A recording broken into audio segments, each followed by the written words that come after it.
on home turf. To North America for rounds 5 and 6, Las Vegas, where the USA won as hosts last time out. Then to Vancouver, British Columbia, under the big top at BC Place, the Canada Sevens, a big event on the series these days. Asia in the spotlight in April, and it's the Hong Kong Sevens, still the big daddy of them all, the one they all want to win the most, where a new coronation will also be crowned. And then to the stifling heat and humidity of Singapore, where an upset is always on the cards.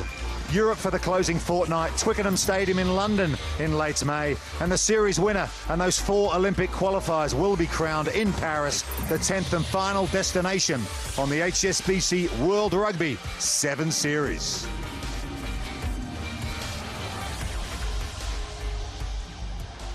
And we're through the first 2 rounds of matches in the men's draw. Here's a look at all the pools. Pool A, South Africa on top with 2 wins from their opening 2 matches.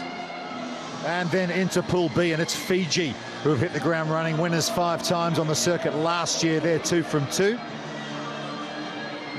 And in Pool C, it's a battle between USA and New Zealand. They play tonight in Dubai to decide Pool C.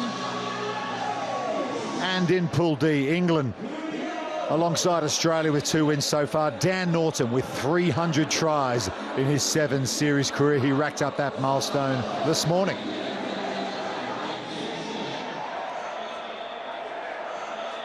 So here we go, Pool C. Spain against Wales.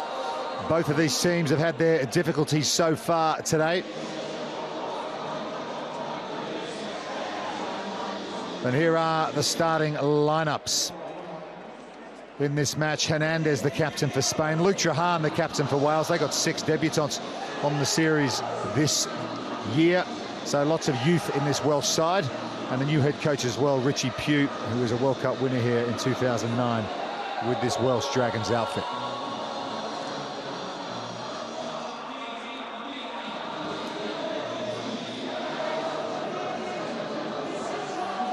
Alongside me for this one, former England Sevens captain, Carl Tanana. Carl, been a difficult day. Sorry, Rob Vickerman's alongside, not Carl Tanana. You don't look anything alike.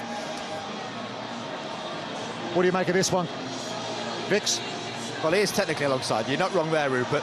But this is very much a different type of occasion. The players would have left this about 33 degrees in the baking sunshine. They come back and it's Friday night lights. This is exactly what you want as a player. The atmosphere is absolutely rocking. The crowd are busting out a bit of Queen. And this is where the Welsh team are going to earn their stripes. Very inexperienced, as you mentioned. And that, for me, is exciting because they will see this dazzling occasion and they want to perform. But against them, the Spanish team, a little more experience, going to be marshalled by Matt Rodden. So Wales wearing their change strip for this one. There's Luke Trahan, the captain.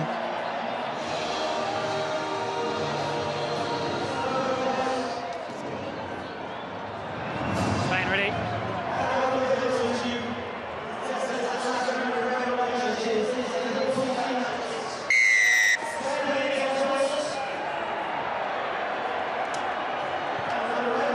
We're underway in Pool C. Spain against Wales. Spain with losses against the USA and New Zealand so far today. Wales also with a couple of defeats to both of those sides. Spain trying to run it out from their own red zone. Losada with the carry there. Here's Carry On. Javier Carry On scored the winning try which got them promoted back into the top tier of sevens a couple of seasons ago in that Hong Kong qualifier. Break on the outside here, and they're away. It's Marcos Poggi, and he'll go all the way.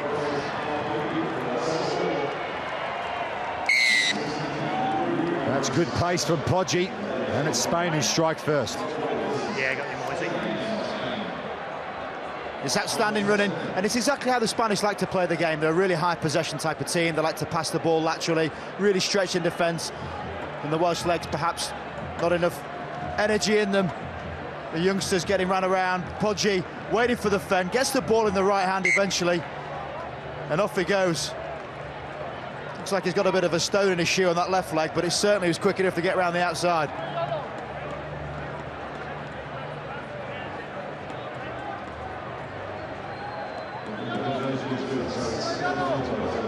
So a good start for Spain.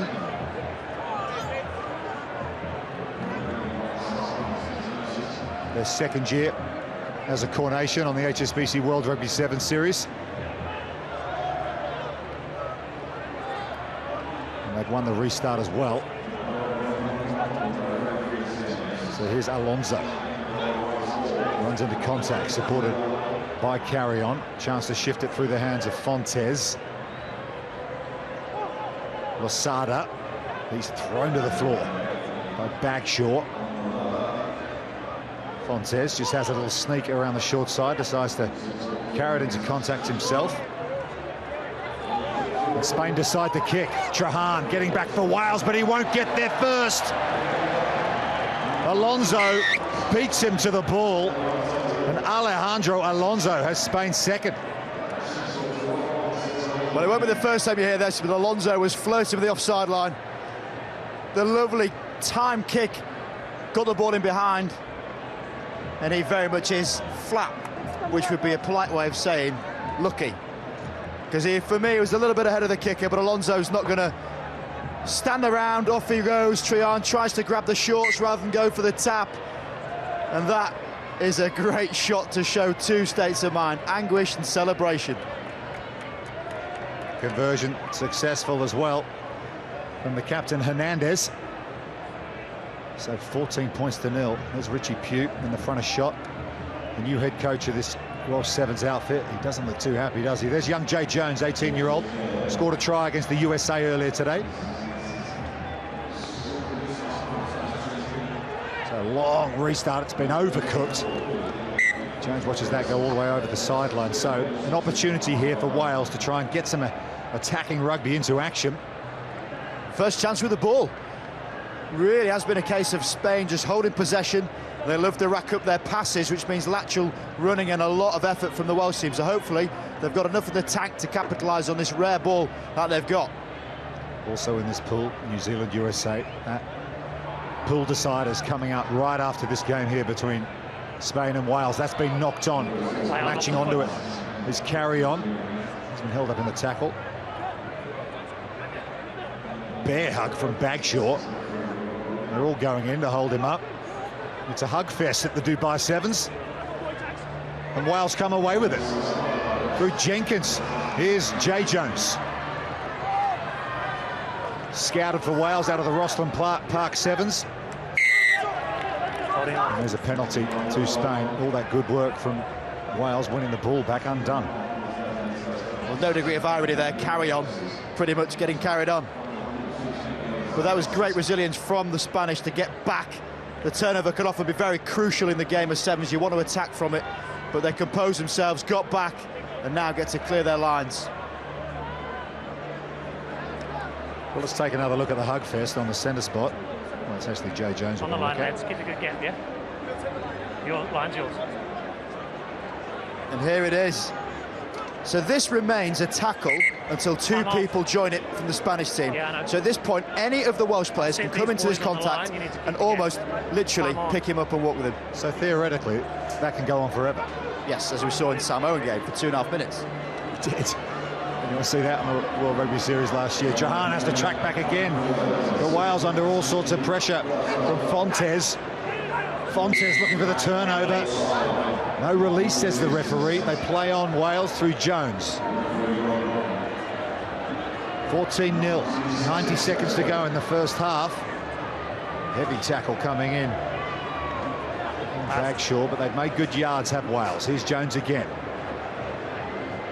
Ben Roach draws in a couple, juggled by Trahan. Tommy Lewis here, 7 tries at the Dubai Sevens last year. Jones again. Long raking pass over to the far side. That was all of 30 metres. And here's the pace coming on from Bagshaw. Finds the man inside. Do Wales have their first good covering defence from Johan Losada. Penalty Wales, chance to go quickly.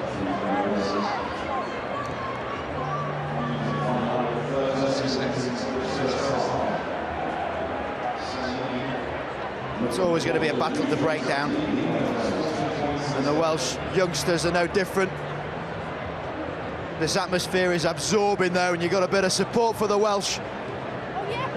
They love their rugby, that's for sure. Trahan. Roach runs into his opposite number, Alonso. For the turnover, and they have it to Spain. That's excellent work from the try scorer, Podgy. And of course, he's really stood up in this game so far.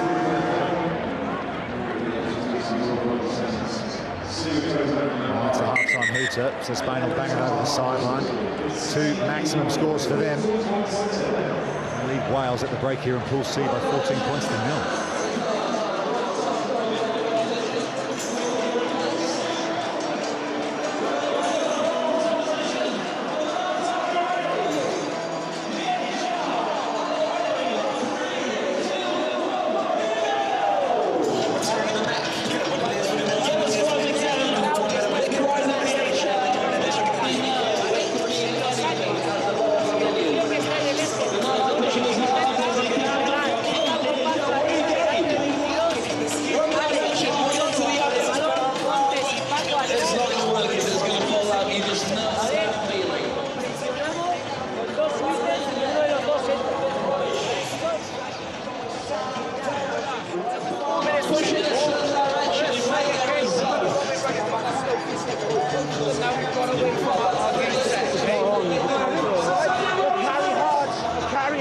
I think impose ourselves, don't just do your own thing. On our penalties, I don't think we can come this way.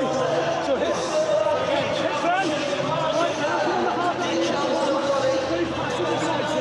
Then we can penetrate a bit there.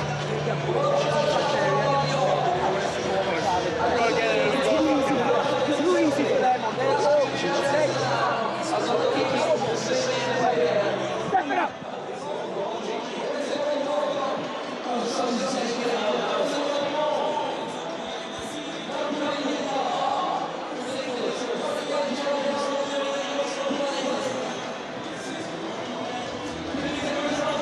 So much great action still coming your way here tonight in Dubai. Coming up, New Zealand v USA.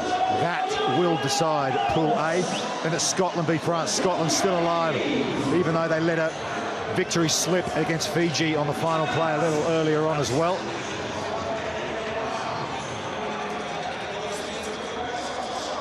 And Spain here in Pool C.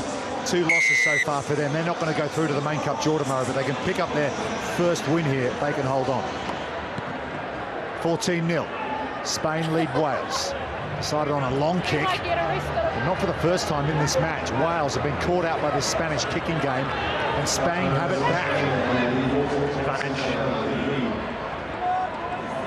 It's come out of that ruck though. Into Welsh hands. Jay Jones into contact. Trahan. One out on this side to Tommy Lewis. Tommy Lewis has got plenty of ball running ability, and there he is through a couple of tackles. Finds the inside pass to Jenkins. Here's Roach. This is much better from Wales. Had a good talking to at half-time from Richie Pugh. They look like they're responding. Trahan, he's got an overlap outside. Can he fix the defender? Sure he can. And they will get their first try. It's Afon Bagshaw who runs it in.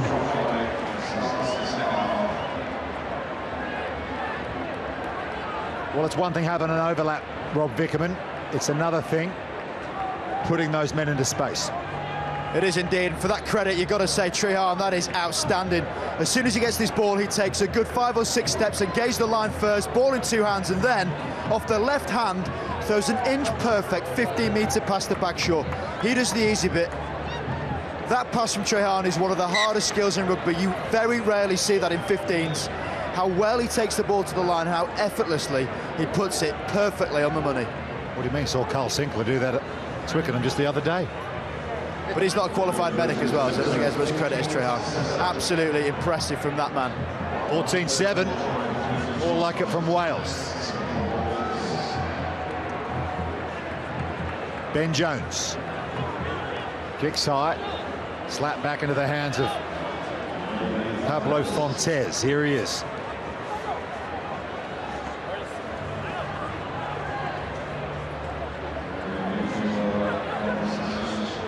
Running across field here, Spain getting themselves into all sorts of trouble. It was carry on. They managed to come away with it. Sainz Chapada.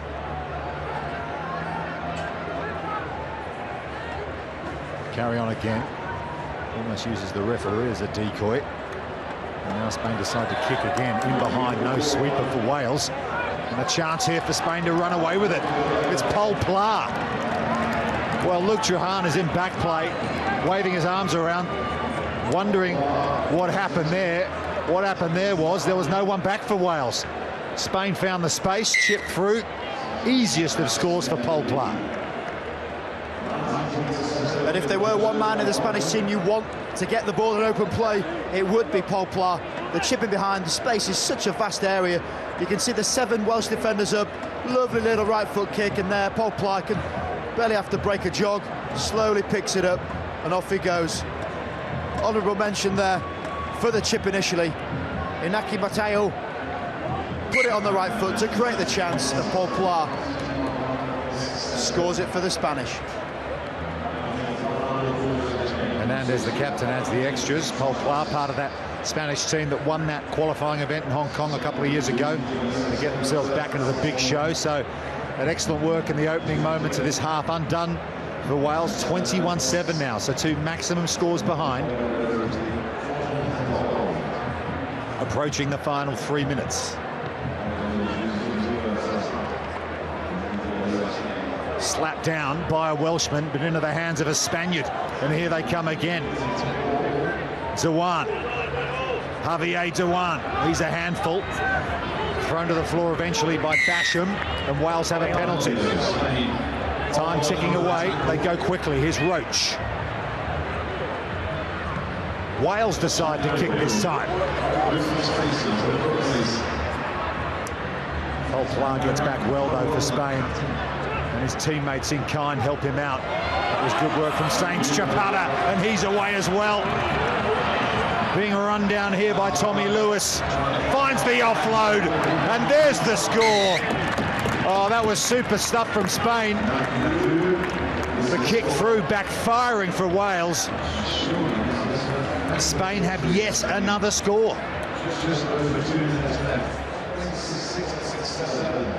And how good are these scenes? The Spanish celebrating. That's a decisive score for sure. In behind, the stride gets going from Sainz Chapada.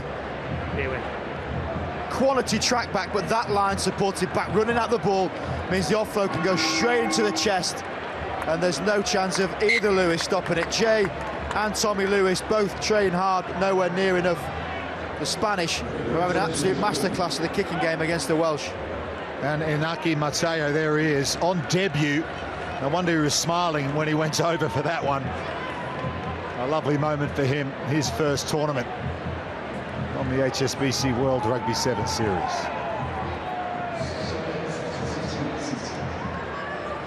(28-7), less than 90 seconds to go. An almost impossible task here now for Wales.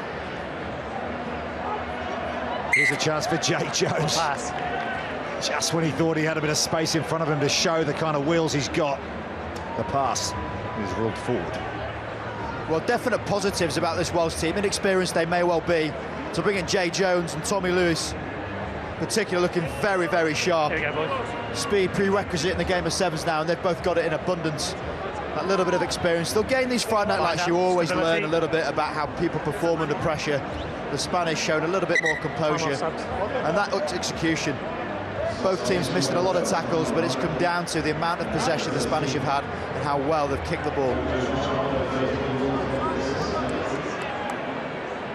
Here's Joe Goodchild coming on, the 13th man.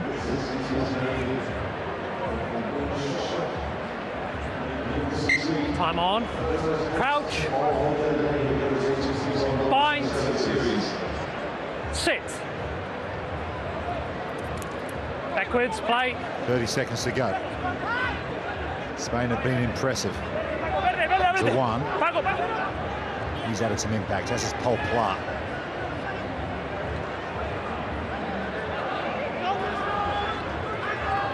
Mateo. Chip through again. Spain looking for another score, but tracking back well.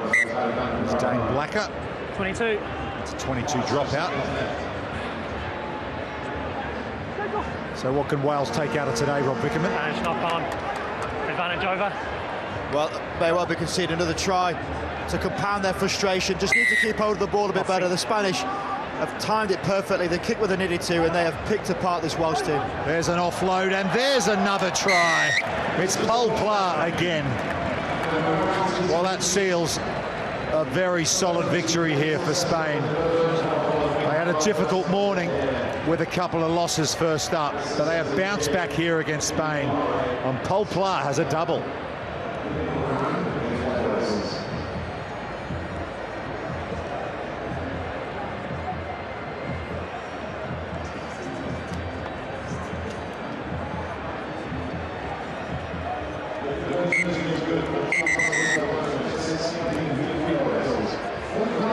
And that is full time. There's the conversion. So 35-7, the final score here. That's food for thought for this young Welsh team. 6 debutants here in Dubai this weekend, but a good performance from Spain. They've beaten them by 35-7.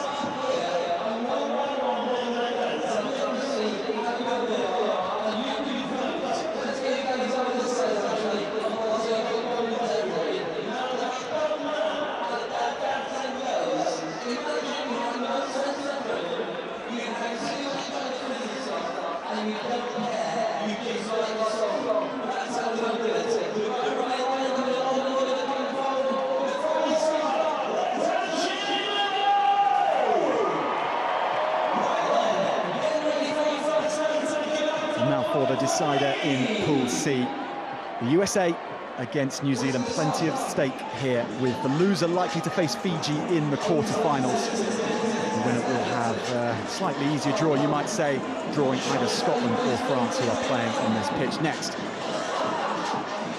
So to the teams, and the USA have chosen to leave Carlin Isles on the bench, Martin Yosefo, Perry Baker, Madison Hughes, the captain, and Folau Niua in the backs. And New Zealand, it's a pretty consistent selection that we've seen here on day one. Andrew Newstubb, the man to watch, who pulls the strings in that midfield. Scott Curry, the captain. Well, Carl Tinana is alongside me again for this one. And Carl, how'd you see this one going? Yeah, tough one. The USA have had recent success against New Zealand here in Dubai, so they won't be overawed, that's for sure. And they know if they set a good platform, they've got the weapons to threaten. For me, I think it comes down to two things. For one, the USA restarts. They have to be dominant in this area they're so good at. For New Zealand, it's the breakdown work. It's been absolutely outstanding. Whoever can will their pose on those situations, I think will come out on top. Yeah, plenty of fans for lots of different nations here in Dubai enjoying sundown on day one. Under lights in Dubai, Carl, it's something you've experienced as a player on plenty of occasions. What is it like to be in the stadium, hear the roar when everyone comes out? Oh, it's a buzz, absolute buzz, Jack. You know, you've got such a good mix of, as you say, supporters going around, and they love every single team. And the thing is, when you run out to this magnificent stadium under these lights, it just takes you to a new level. I'm talking about new level. They've got a dad dance-off going on. And that's another special part of this tournament. So much history here in Dubai. It's a great way to start the men's series. Yeah, first of 10 rounds on the HSBC World Rugby 7 series off to Cape Town next weekend. Dubai, such an important place to start well, and often gives an indicator as to who's going to win the series come the end of the season. South Africa won it here 12 months ago. South Africa won the series.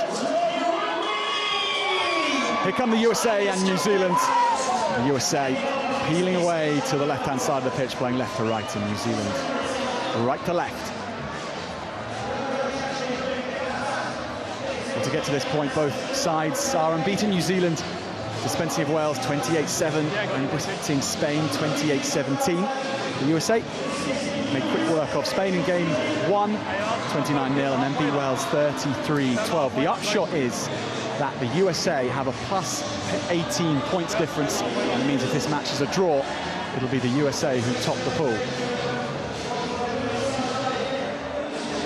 Interesting to know too that the USA in the forward start with Leuta. We see Richard Horton, who's been here before as a player, now as a referee, doing an outstanding job. The start of Matai Leuta in the front row for the USA instead of Thomasine, who can go all day, but it's all about that man, the current Sevens Player of the Year. Perry Baker hasn't stretched out as yet today. Will we see it now? You say he hasn't stretched out, Carl. He still picked up a couple of tries, but he can pick up tries in gear one. This might be a card straight off the bat. Yes, indeed, yellow. Big mistake. Such an integral part of this USA team.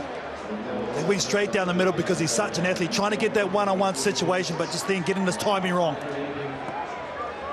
So Perry Baker in the bin. 2 minutes, he'll be there. Andrew Newstubb it was who claimed it. Danny? It's unfortunate for Perry. You can see he just put his head down, so he didn't see the timing of Andrew Newstubb, who was brave taking that ball in the air, but he knew straight away no one could touch him. So Newstubb to throw in. Twice he's quashed the whitewash here on day one. The line out is good. Mulia fires it off over to the right-hand side, and McGarvey Black. The Eagles do well to contain him initially, having to defend with just 6 men here. Here goes Dixon, and now Curry will pin his ears back. He has to cut back in. Stepping, such a difficult man to bring down is New Zealand's captain. Newstubb. Mulia switching. New Zealand, so many numbers over on this left-hand side. Dixon cuts in, and Dixon crosses. First try to New Zealand. They make the extra man pay. Well, great patience there from New Zealand. Just wide to wide to wide. He caught one on the chin for his trouble, did Sammy Dixon. But just the weight to numbers, using the ball, stretching the USA defence. A lazy hand from Fleau Niua.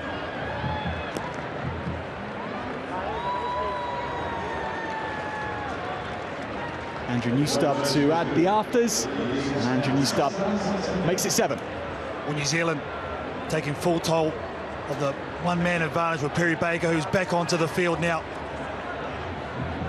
But that guy, jersey number 11, can erase that 7-point deficit in a flash.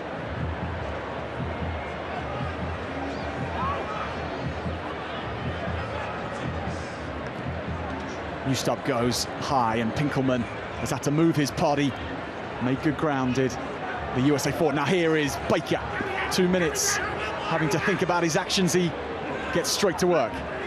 New Zealand live to the threat.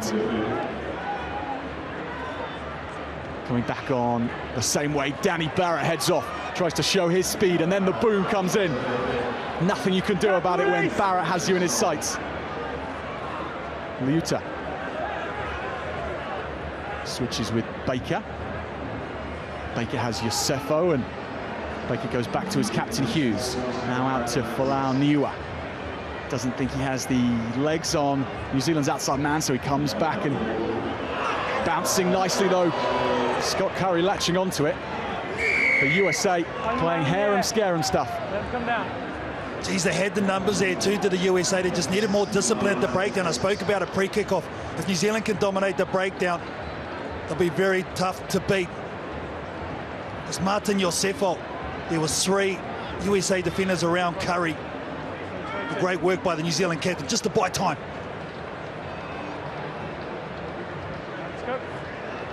Sammy Dixon, the try scorer. Now Andrew Newstubb. Curry, the captain, going through the hands, New Zealand. Regan Ware, who is brought down. Little hitch kick in midfield. Newstubb, lovely floated pass out to Dixon again. Dixon has the support on the inside. It's continued well by Mulia. New Zealand so patient here, nobody rushing. Coming back to the same way again, and they're just going to try and wait until the USA run out of defenders. Dixon puts in a fend and gets it back to Curry. Malia has to do the hard yards up front, but the USA jagged the penalty. This is great work by Danny Barrett at the breakdown. The second man in, he actually pulls down Scott Curry and then releases him right there, pulls him down, lets go, challenges the ball. That is brilliant stuff by the number 3. Seeing Danny Barrett in attack and defence so far in this first half. USA still 7 down. Well, Danny Barrett, he's a throwback, Jack, for mine. One of those rough and tumble sort of forwards. He just likes to mix it up physically, really sets the tempo for his team in that situation. The USA already enjoying a much better Dubai Sevens than they did a year ago. They lost all 5 games, bottom of their pool, and then crashing out with their 2 knockout games the next day. They've certainly made 2018 work for them so far, but a victory over New Zealand, well, that would be the best possible end to day one. A little confused though, Carl Tinana, just in the midfield. He's just a little bit too keen, is Josefo, trying to make that run early. He saw the hole, but unfortunately Madison Hughes, as captain, just didn't deliver it on time. He's got some great footwork for a big man, Martin Josefo, but he's put his team under immense pressure right now.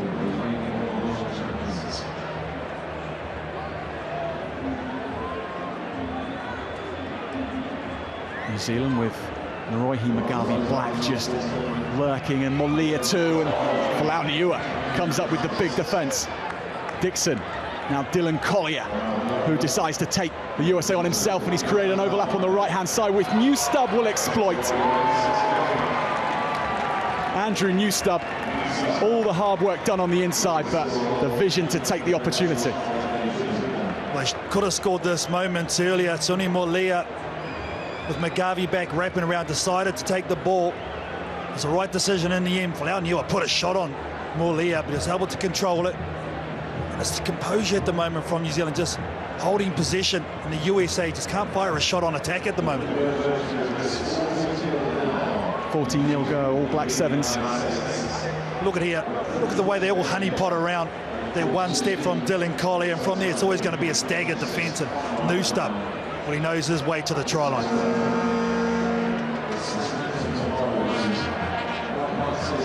Andrew Newstub's 3rd try here on day one.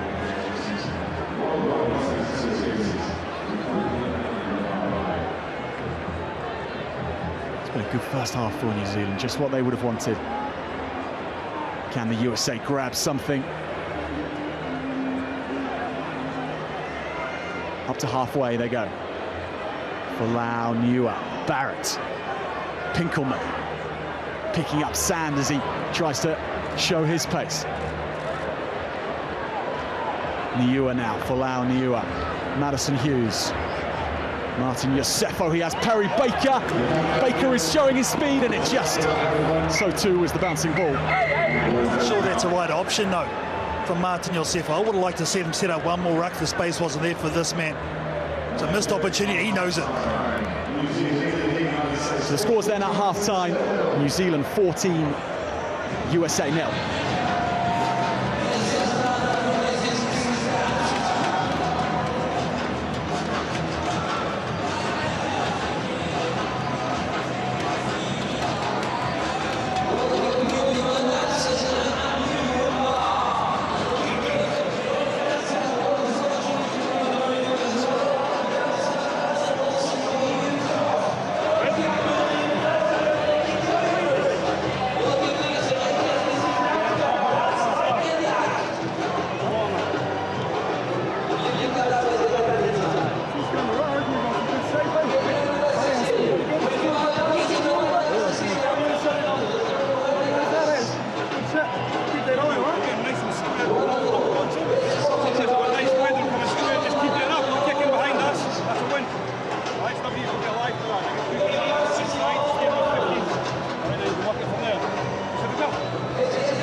Playing around here, I've done it 4 times.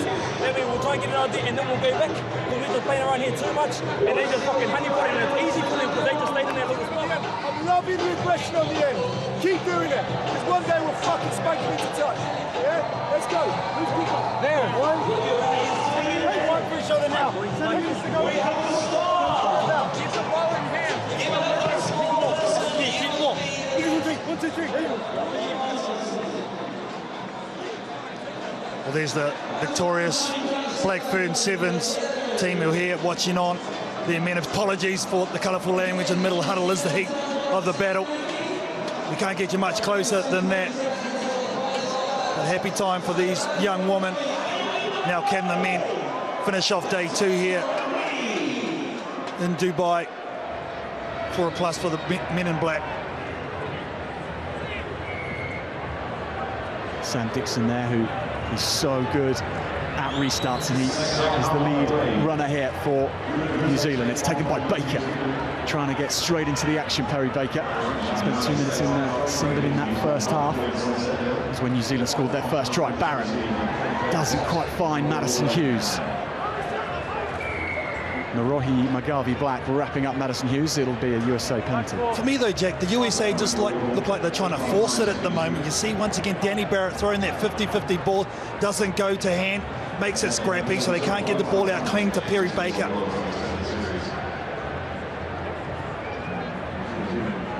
Perry Baker away on the far right-hand side. Folau Niua slows things down. Now speeds it up.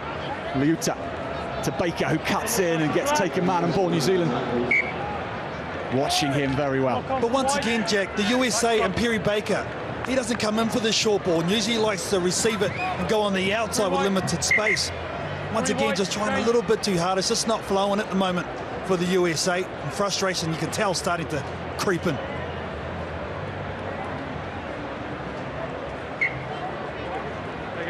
Stephen Thomasine straight into action in the scrum. Well, errors for the USA too. Ill-discipline as well has really cost them in this game. New Zealand set off from Mulia. Uses his power to work his way through the gap, and New Zealand go left. Collier with the pass, and now this is Scott Curry taking on Liuta. Can't quite reach it. He gets the offload though, and it's Collier again, and Collier has all the power and the support of his teammates, and there is nothing the USA can do to stop that try. Well, that's a smart set-piece play. There was a one-up from Sione Molia. It was quick ball in behind the defence of the USA, and then they shifted it back the blind quickly where they had created numbers. And here it is here. Dixon to Collier. Curry fakes to go on the outside. Stays in a nice supporting line, does Collier, and has the strength to get over. This bloke's been huge today for New Zealand, Scott Curry. Been an absolute monster in all facets. Some great form from Scott Curry, some great power from Dylan Collier. New stub for the afters, and that's drifted well to the right. So 19-0, New Zealand lead. Still a long time to go in this game, 4.5 minutes, which is an age. The USA, they just need one score, you feel.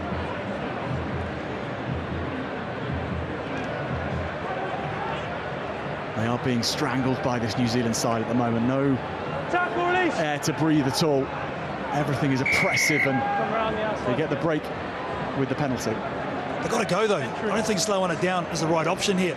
They'll set up their play. They've got the dual speed threats with Carlin Isle and Perry Baker. So Perry, I assume, will go into centre. Isles will go out to the wing, Mike Friday, as he does patrolling the sideline with intent. Very easy to see his feelings written all over his face, Mike Friday, at the best of times. Here go the USA. Liuta. Now, Niua. Madison Hughes over to Baker. Can he come up with here? Tries to go outside, then in, and the offload is perfect for Pinkelman. Perry Baker, not all speed, but guile as well. Pinkelman just knocking on, although Richard Horton says that's gone backwards, so the USA play on. Yellow card to Andrew Newstub for the knockdown.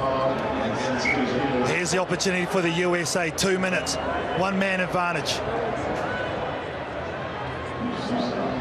Liuta, now Carlin Isles, fresh off the bench, but doesn't see the daylight he needs to. Madison Hughes, Pinkelman works the offload back to Baker, just returning the favour, but not quite where Baker would have wanted it. Oh, this is a huge miss for the USA because Sammy Dixon was actually injured on the wing and he was marked up against Perry Baker, so he come in and jammed it to try and stop that pass. And the distribution before they got to speed threat, and he's down 2, Sammy Dixon. Look at this read off the wing, jams it in the support line. And once again, just not USA's night.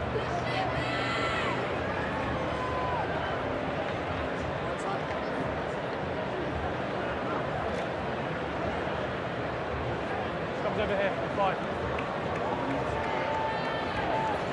There's Andrew Newstubb just sitting on the sideline, letting his team in. Sammy Dixon just coming off field. Looks like something wrong with the leg.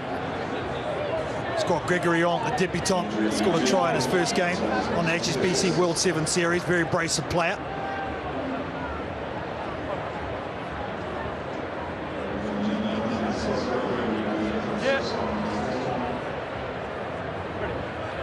Well, back's got to come off because Sammy Dixon's been replaced. Remember, there's one man down, so someone has to come into the forwards, and it's replaced Masadeo off the bench. Regan Ware sits down. Fine. Set. So New Zealand, clean ball for them. Molia goes straight. Collier trying to slow the pace down and use up every valuable second. Here goes Curry, cutting inside, and he has support as well. New Zealand staying so close to each other, not trying to stretch the wide outside when they're down to 6. Just going through the pick and drive, 15-style rugby. Over to the left, Masariwa. Madison Hughes watching him well. Here's Gregory. McGarvey Black and Collier, and New Zealand still slowly, patiently asking questions of the USA. The USA have the pen. Williams with the turnover, and a much needed one for the US. Got to get it wide. Baker and Carlin Isles. Now Isles sets off. Herring round the outside goes Carlin Isles and setting off speed cameras. This is going to be the try for the USA. May not be the one that gets them back into the match, but it's another trademark Carlin Isles score. Finally, they exploit New Zealand on the outside with the extra number. Carlin Isles, well, he always makes it look so easy, so smooth across the deck. This is a USA Olympic trialist. Look at him here. This is a mismatch all day long. Back on a forward. Masadeo, no way he's going to make up the speed there. Thank you. New Zealand, well, they'll leak 7 points when they were down to 6 men, so I think they'll take that. Time off.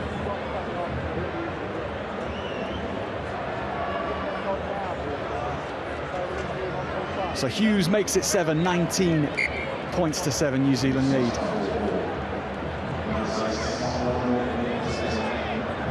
And at the moment it is the USA who will most likely be facing Fiji in the Cup quarter-final tomorrow.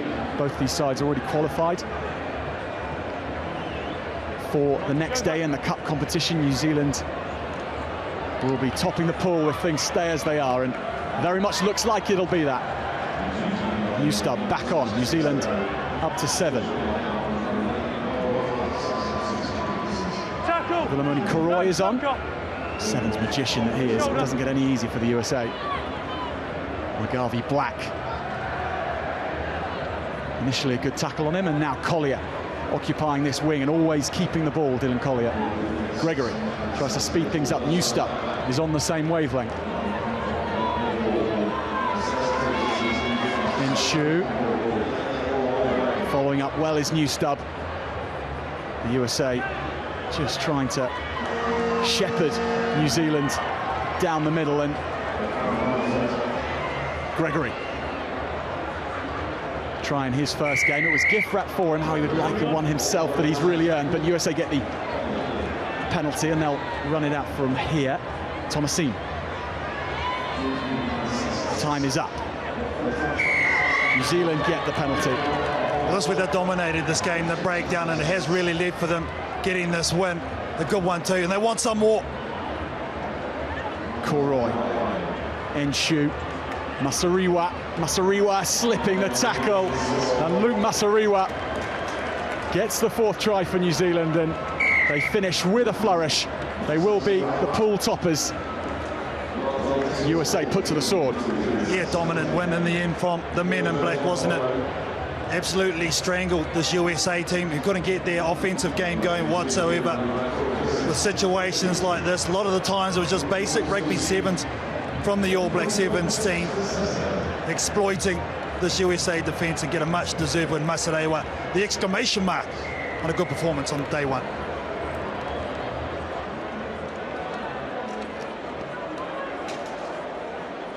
So the final score, New Zealand 24, the USA 7.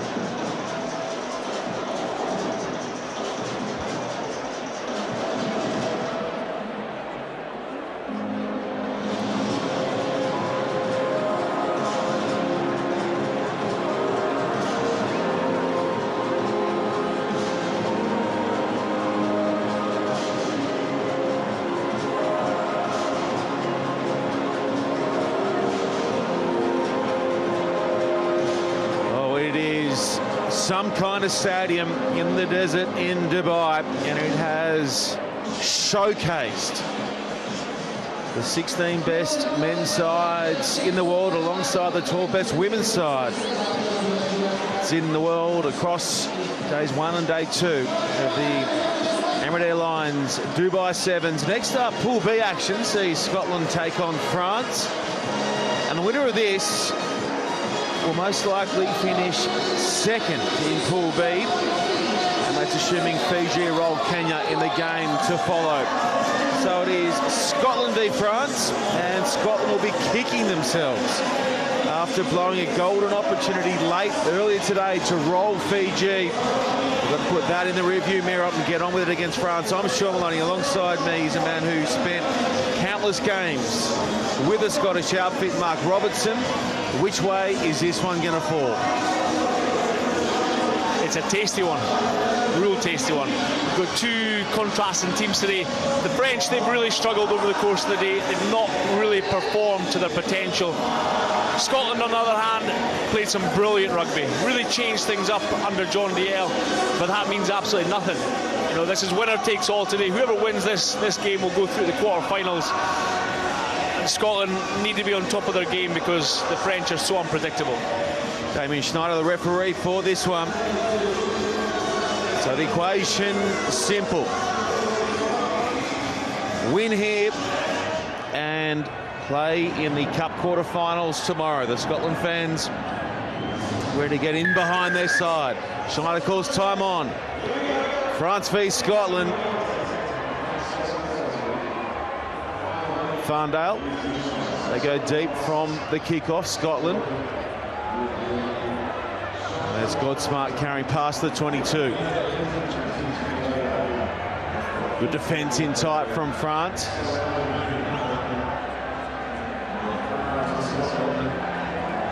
Aiming up and making their shots early on. There's Lowe going down. Godsmart went into scrum half. Now Bryce. Over to Farndale. Farndale, their tidy feet from Farndale. Now he carries a couple with him. Godsmart. They mix the lines up well inside to try and create some space on the outer, and very nearly got through Lowe. McFarland, he's sniffing around as well in the pink boots. He is rapid, Max McFarland. Already 2 tries today, goes in and away. McFarland creates some numbers to the right for Scotland. Verandamu misses the tackle on Riddle. Now Farndale kicks out of the tackle, and this is how he finishes. More often than not, Farndale plants down the opening 5-pointer.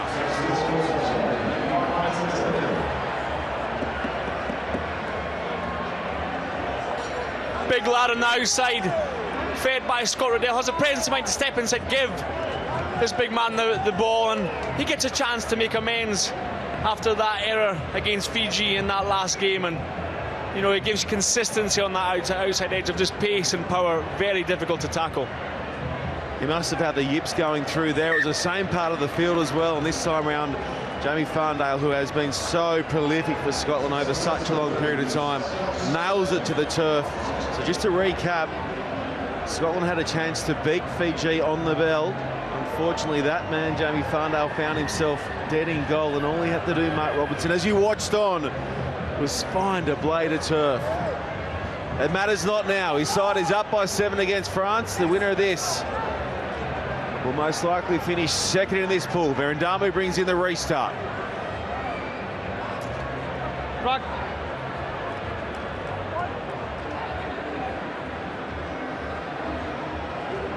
France with their first real run of possession, and McFarlane goes in and puts down Perez. Ripped out there by Lakafia. Logel. Verandamu lurking on that far side. Verandamu bounces off one, then keeps it alive. It's a nice interchange of passes here from France. Still with Logel.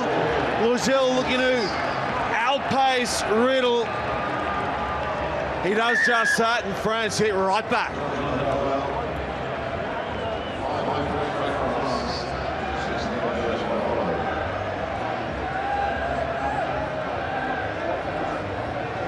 Little bit of Verandamu magic there on Logel, and this is just what the French are capable of. You know, their offloading game is second to none, and when they're on the money, they're very difficult to beat. Verandamu, they need to get that man in the game as often as possible. Same as Logel, he's pivotal at turnover time, but also at kickoffs. The conversion is nutted as well, and it's 7-7.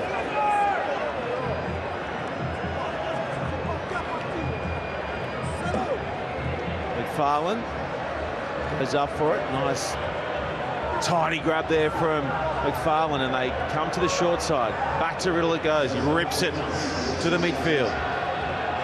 Found Ferguson, the captain. Ferguson, a couple of tries today already with a strong charge up the middle. Low.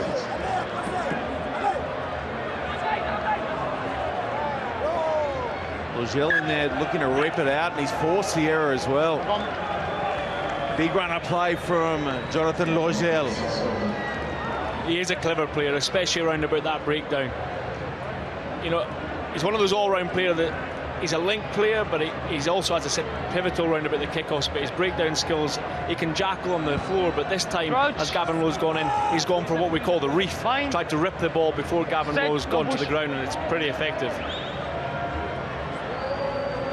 Just had to check the run here as they came to the short side, France, and now some pressure from Scotland to breakdown. But knee on the ground. They've done so illegally. They try to go quick here through Bonifon, and Damien Schneider says that's no good and awards the scrum feed to Scotland. Thought that was okay, Mark Robertson. It was okay. I think that's a little mistake from the referee there. It's come off his foot. We'll see slowly here. Oh no, take that back. Crouch. I think it did flick his right hand there. It didn't look like it first time, but I think it did flick his right hand side. Apologies, referee. Damien Schneider was on a spot there to pick that one up. Scotland off the base of the scrum. It looks good. It looks real good for Scotland. Gavin Lowe careers away, and the Scots reclaim the lead.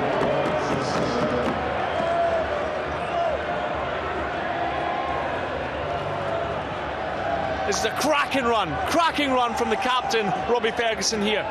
You see, historically, Scotland would have gone to the width there. He's been direct, he's had a go. Gavin Lowe's on hand to trot in for a nice, easy score. He'll not score an easier one over the course of the weekend, all thanks to the captain, Robbie Ferguson. So Scotland punish the error there of Paul Bonifon immediately. Under a minute to play in this first half.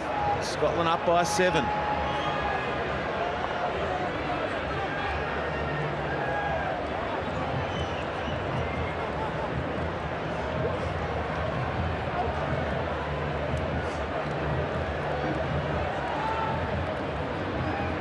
Low slaps that one up the middle. Taken nicely by Logel. France not done with play in this first half. Not by any stretch. Bonifon spins under the tackle. That's loose on the ground. Penalty goes against Scotland. On they come, the French with a tap and go. Logel looming. Goes over the top though to Verendamu. Just has to prop to bring that one in. Did a great job of hanging on. Perez.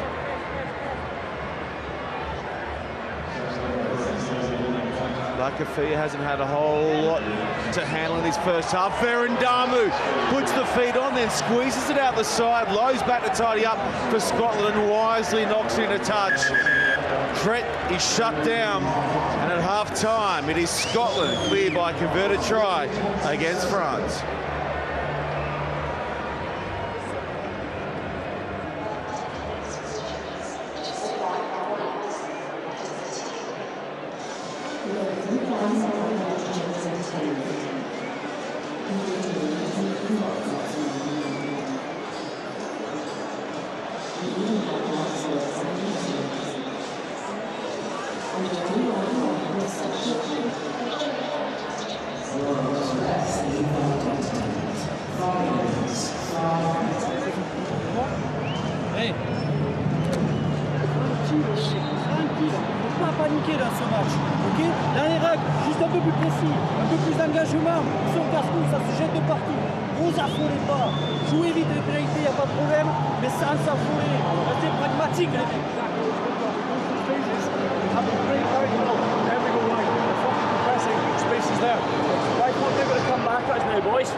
Fiji, they are up next against Kenya. They blew away France in their first up game today, have the fight of their lives against Scotland. Going to stay unbeaten on day one. Right now it is Scotland up against France. Sean Maloney and Mark Robertson delivering all the play for you from Dubai. The winner of this one set to play some Cup quarter-final sevens tomorrow. Lowe settles into it, and we are moving and shaking once more. Logel goes up, gets just enough on it to break it back for Bonifon. Verendamu goes low, now explodes his way through. Verendamu looking to link up, does so with Bonifon. Verendamu looking to re-link. Goes out the back for Perez. This guy's dangerous in the open field, chasing Lakafia on the line. Desperate tackle from McFarlane, drops him 7 away. Still with France. Here they come over the top. Play on is the call. Verendamu and Logel lining up. And Jonathan Logel is the man who goes in first in this second half.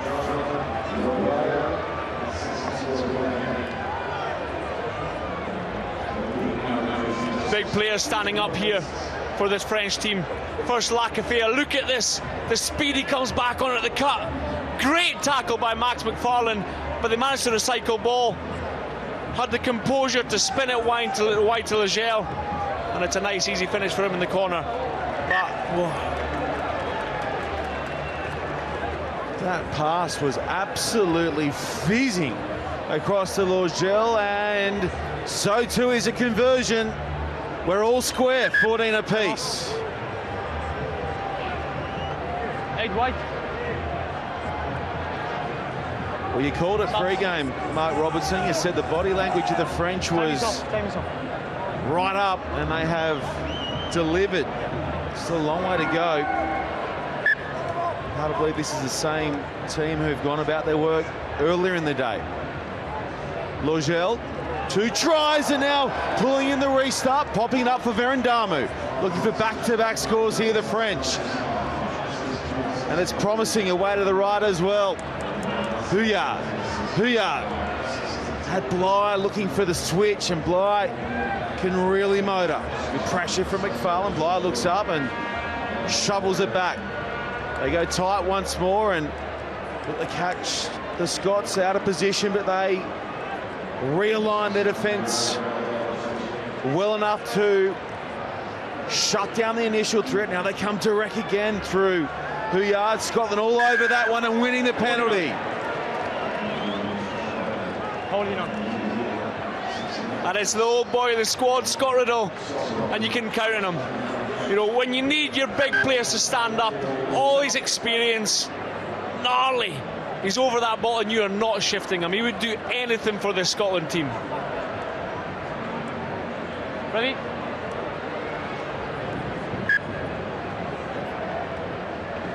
What a key turnover that might prove to be from Scott Riddle.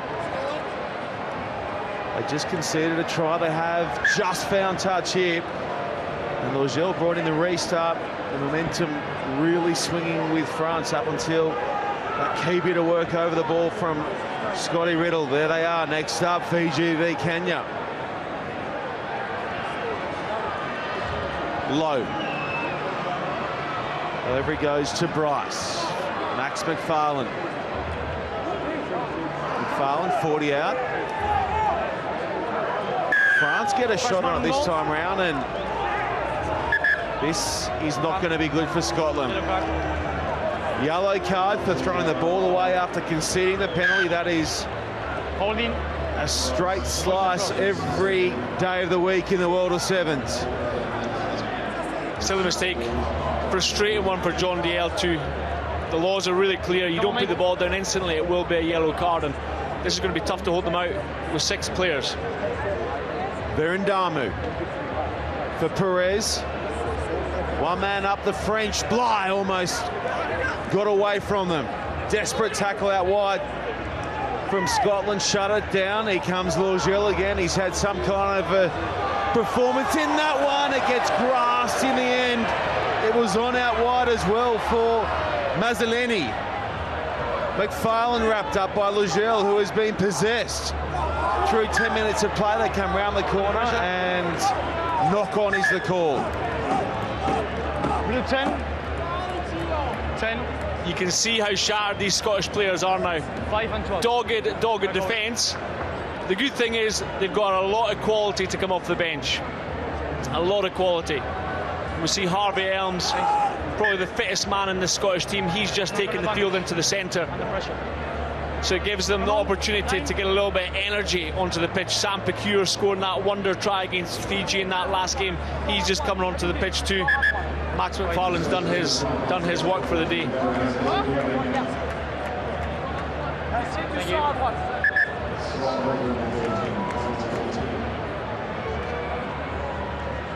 Time is off. Ready? Time back on. Crouch. Bind. Set. Put the ball in. Ferguson feeding and clearing. They've got to keep it tight for the moment. Scotland, they are down a man. Is Bryce off the field for the moment? Juggler. And this will help. They can just control the tempo. So the equation is this: if Scotland can find a way to hang on here, and this finishes all locked up, then it'll be Scotland who will finish second in the pool, off the back of their superior for and against from the early part of the day. France absolutely smoked by Fiji. They went down 41-0 in their opener, which means they have to be the next team to score. France, if they want to progress to the main side of the draw. Scotland just looking to hang in there, Mark Robertson. Can they do it? These are the high-pressure moments, but they're the moments that they practice for. You stick to doing the basic things well, rely on your teammates, and that'll carry you through. It doesn't take anything magic.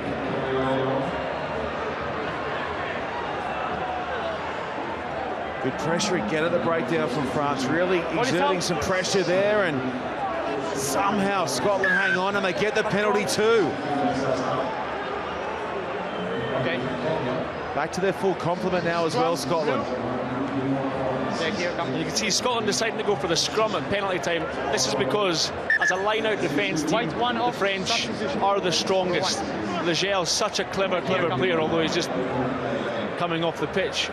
There's too much of a threat to lose the ball at the line-out, whereas the scrum in sevens is almost guaranteed ball. Crouch. Bind. 60 seconds to go. Set. Scotland hanging in there.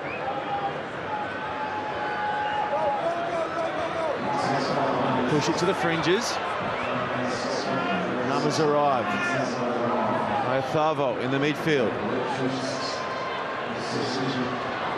Bryce holds a pass up beautifully there for Farndale, and crashes it forward into Bulai.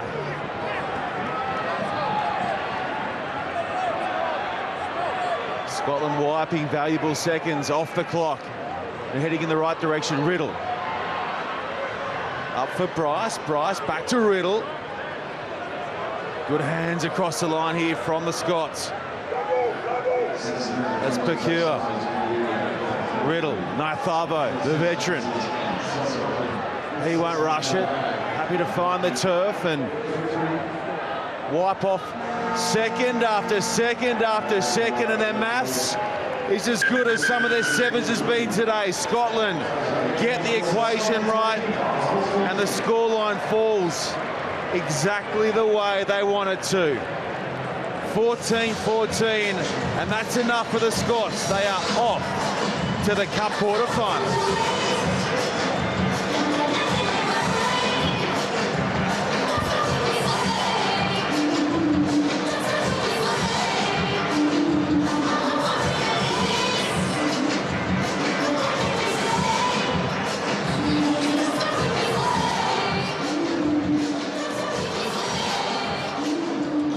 Down here pitchside with Jamie Farndale. Jamie, you've just snuck through to the Cup quarter-final, Samoa. How do you feel? I mean, it's not a way of doing it, but we've done it. You know, we played some beautiful rugby first two games, and managed to, you know, hold on and get the result that we needed to put us through tomorrow. So tomorrow's the new day. You know, cup knockout rugby. We're going to go for that now. It's been an up and down day for you. Talk us through that moment against Fiji. It must be such a relief to get through after what happened there. Massively, personally, you know, I'm utterly disappointed. I saw, you know, there's a red line there, and I thought I had a bit more space to get in. The stadium TV was down. I didn't see what the score was. I should have kept track of that, you know. Massively disappointing, but the guys have really got around me. I was in a really, you know, pretty low coming off there. The guys got around me, and they've got us through to the next round. So, you know, everyone's putting the shift that we need to. You bounced back brilliantly. Congratulations. Good luck in the Cup tomorrow. Thank you.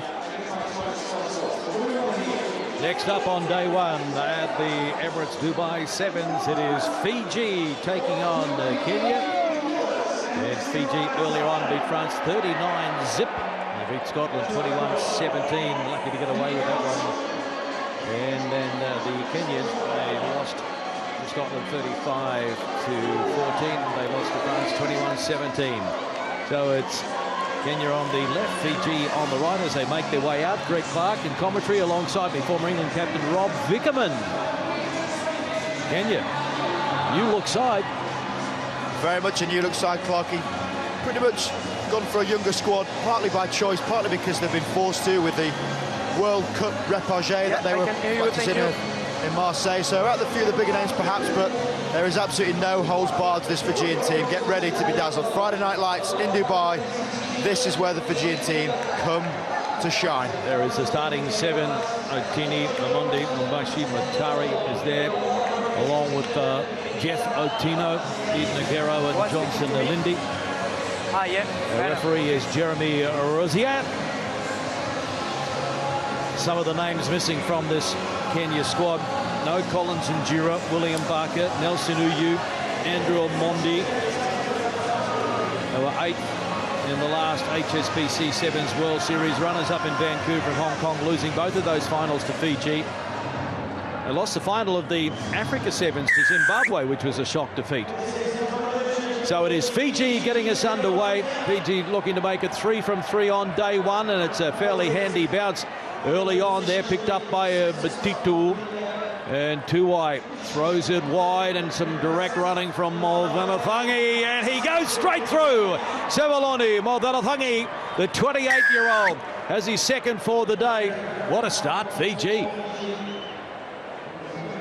Well, you mentioned the word direct there, and it's exactly what it was, Clarkie. That left foot step is such an effortless runner. He just decides to go at people. That little change of direction means it's so difficult to try and stop. He looks like an absolute block of flats when he gets running. He just cruises. Modanathangi is a joy to watch play sevens.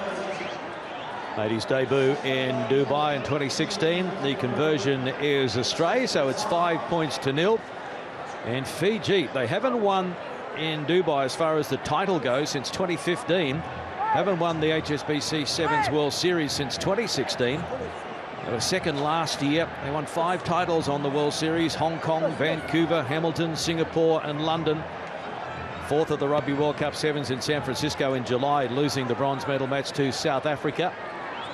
We've got 6 survivors from the team that went to San Francisco. Now, can the Kenyans hit back? They have 7 debutants here in Dubai, Kenya. A new coach as well, Paul Murunga, taking over from Innocent Simayu.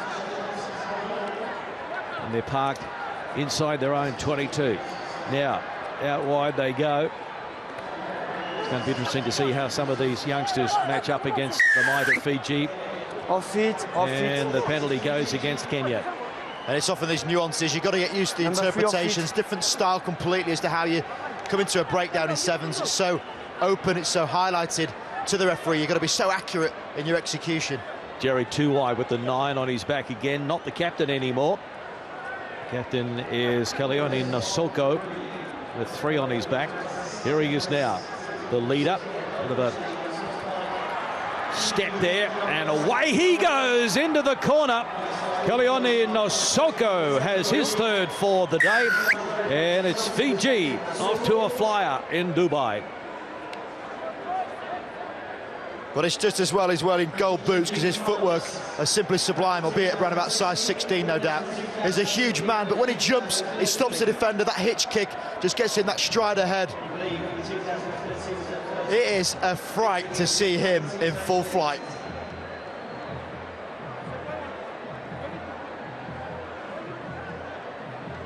And the conversion attempt from Silasila out wide.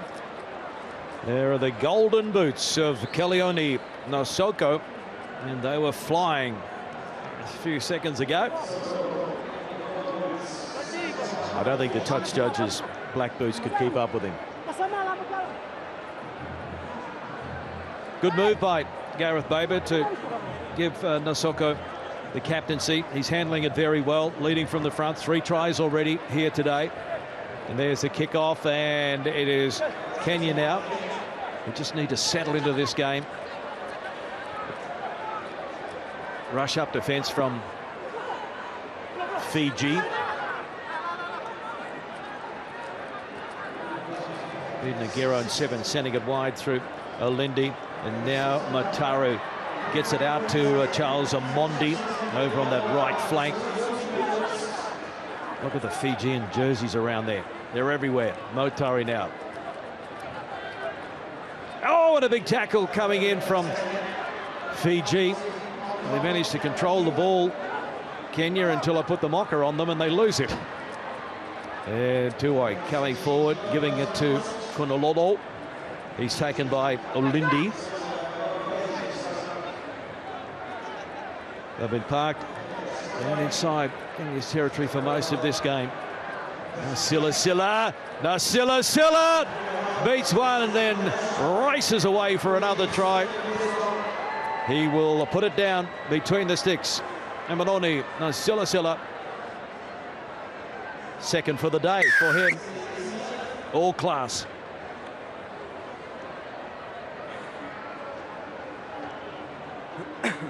Silasila, such a thorn in many sides, and it's just the way he's effortless. The right foot step, the hitch kick, the balance. So good seeing this man ball in hand. Actually one of the better defenders, but he's pretty handy in attack too. Pretty to watch. The flying Fijians. And 17 points scored against them by Scotland today. Kept France scoreless in the early encounter.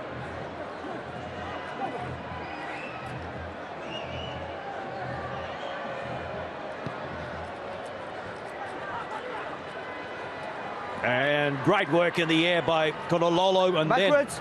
Then a loose carry went backwards, so it's play on for Fiji.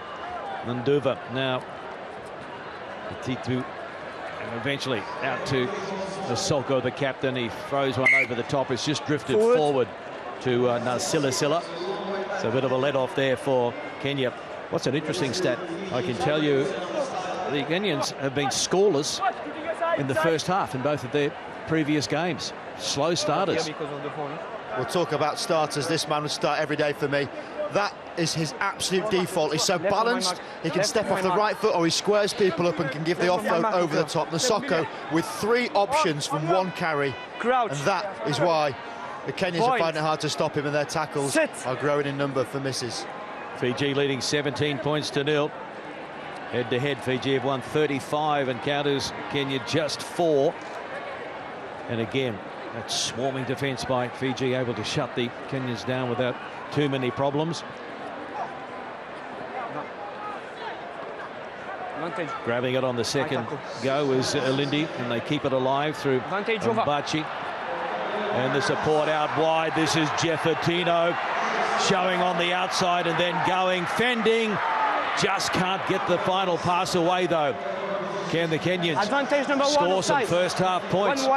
They're in the right area to do it. This is Alvin Otino. And the penalty goes against Fiji. More possession for Kenya. Lindy trying to swirl him out of the tackle. Gets the pass away. The inside ball is there for Otino. He takes the direct route. Gets the knee on the ground, so it's a tackle. And now Kenya having a go through Samuel Motari. He's over, and so they do break their first half drought. Kenya in for the try. And the big moments when you're in the changing room thinking about you've not started well in the previous games. White, please. And it's great follow-up play, keeping the ball in the contact area, support there quickly. Captain. Lovely pass from Mbachi, just stretching the Fijian defence, and as soon as it's fractured, that's where the gaps occur. 4 defenders in shot. That one slap down tackle didn't give enough time to be completed, and he dived over to score. His first try ever in the World Series, so congratulations to Samuel Motari. And here's the conversion. Flag goes up, and that is half-time in this Pool B encounter. Fiji in the box seat, going for 3 in a row on day 1. Kenya looking for their first victory. 17-7, Fiji over Kenya at the break.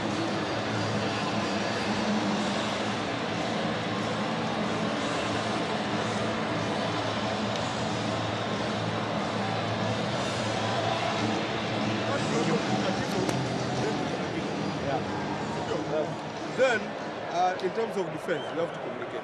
Sindio? Communicate vile kusema tu, kila mtu anasema mwingine atachukua, mwingine anachukua, na sindio? So when in the defense, hata in numbers hatujali. But in the defense in numbers, ndio ndio yao. Then iko fresh enough, sindio? Fresh enough.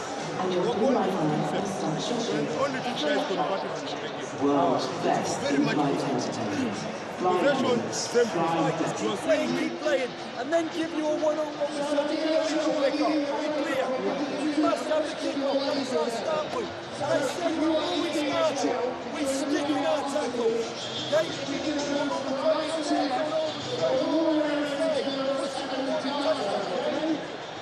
Next job. What's our next job? Win the ball, we kick off, they score, we go again. Same set. Okay? Fair kick to us, so we have a set up the player on the back. Let's go, next go.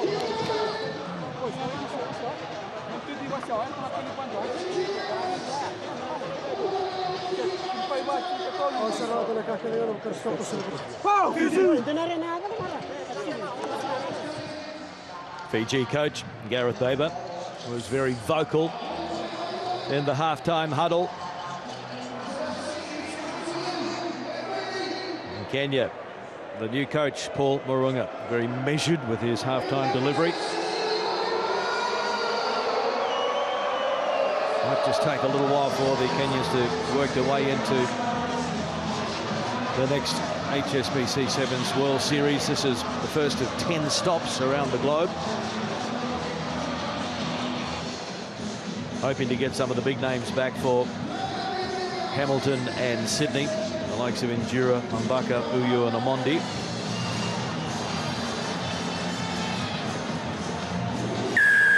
Second half underway. Kickoff taken by Eden Aguero, the captain. Wobbly old bounce, so who wants it? And it's there for the Kenyans. Motari, try scorer in the first half.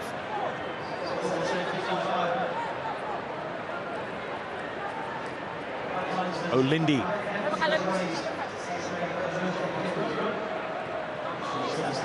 There's a high tackle there, above the shoulders. Penalty to above the shoulder, number 6.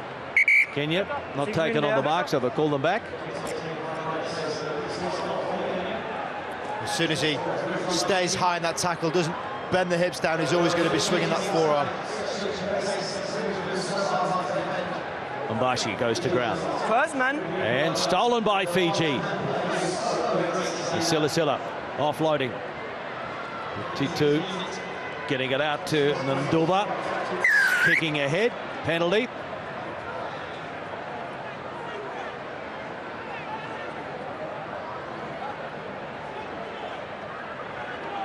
Well, defensively, bit of a shocker from Kenya. You can see with the worst looking statistic you're going to see in Sevens rugby, just 13% of their tackles are being completed, and typically it would be against Fiji. Very difficult to stop the Fijians, but that is a brutal statistic.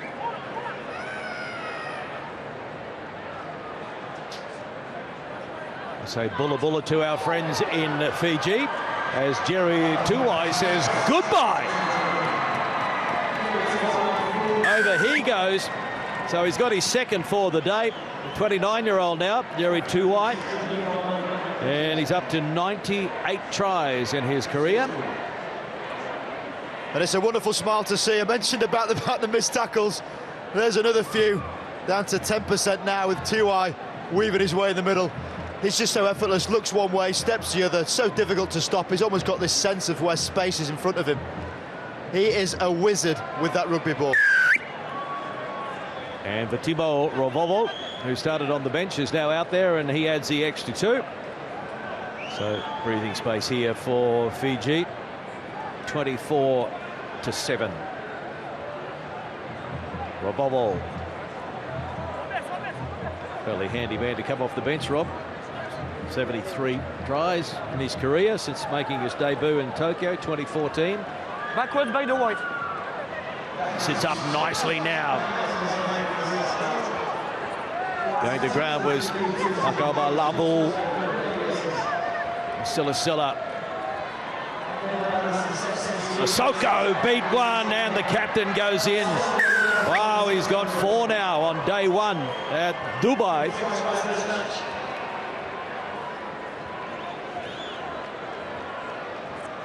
It's a formidable sight to see out wide on the right, but it's lovely into play again, just probing, picking the gaps in the middle, and with that you hold defenders and create a little bit of space. This man, as big as he is, doesn't need much of it, but again he almost gets through untouched. Sparkling stuff from the man with the golden boot. And conversion not successful. Fiji actually hold the record for the most runner-up finishes in Dubai. They finished second here 7 times. They've been in the cup final 9 times. They haven't won the Dubai gold medal since 2015. And there's the restart. Again they go high, and it falls nicely for Silla. Not completed tackle. Switch of play, no, the dummy from Ravovo. Takes a direct route, gets it back now to Thakal Malabu. He is in for his first for the day. Dots it down. They're into the 30s. Fiji.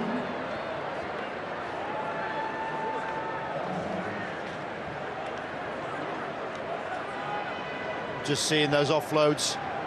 Half tackle, still gets the ball away. And if you're committing 3 defenders to 1 tackle, there's always going to be space in and around the ball. Wonderful to be able to see another one of these great prospect players. Thakabalovu complements this Fijian team with his brilliant play. So 36 points to 7 it is. Fiji over Kenya. They're going to go through 3 from 3 on day 1. Backward. And backwards. Tackle now. Been a tough night for the Kenyans. Still trying to work their way out of their own 22. The direct route, that's the way to go. But Eric Mbasa needed some support.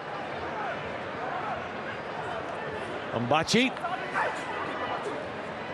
one of the more experienced players here in Dubai with this experimental Kenyan side, really. Here's another piece of direct running, and it's pretty good from Mugasi. Play on. Lost forward now after some pressure from Fiji. Play on. Play on is the call. Aguero, the captain. Intercepted though. Nobody in front of him. And running away is Emanoni Silla. He'll get 3 for day 1. Or will he? No, he's going to hand it over to Timo Ravovo. And he will dot it down. Very generous.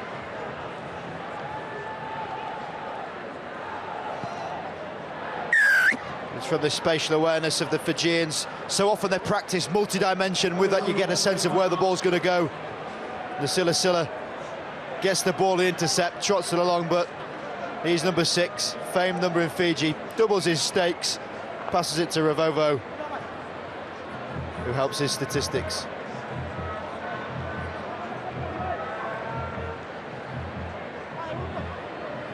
$43 points to 7. Backwards. They haven't really hit top gear, have they? As the full-time hooter sounds. And Kenya, just the 1 try. Homwa. Arm above the shoulder again. Penalty taken by Eden Aguero, the captain. Flings it out the back. Picked up by Tino. Mbasa floating one over the top to Dennis Mbachi. Got the fend going and got it back to Leonard Mugasi. Release now! Homar at scrum half. Just looking for something to build on. And almost through. They just hold on to the jersey of Jeff Atino. No, they don't. He is over. So they have the final say, the Kenyans.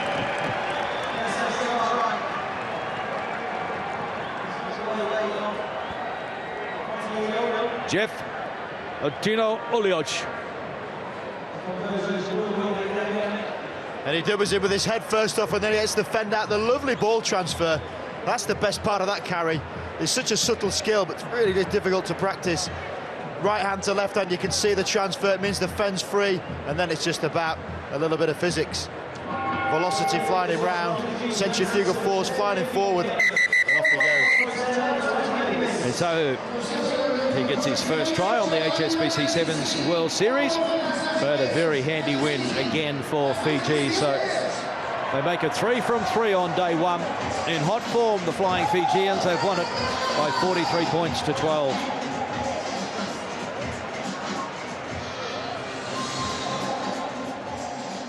A little bit of on-field entertainment before we get back into our remaining games on day 1. at the Emirates Dubai Sevens.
Pool A is still very much open, but Samoa will be looking to shore up second position and put pressure on South Africa, who are next on.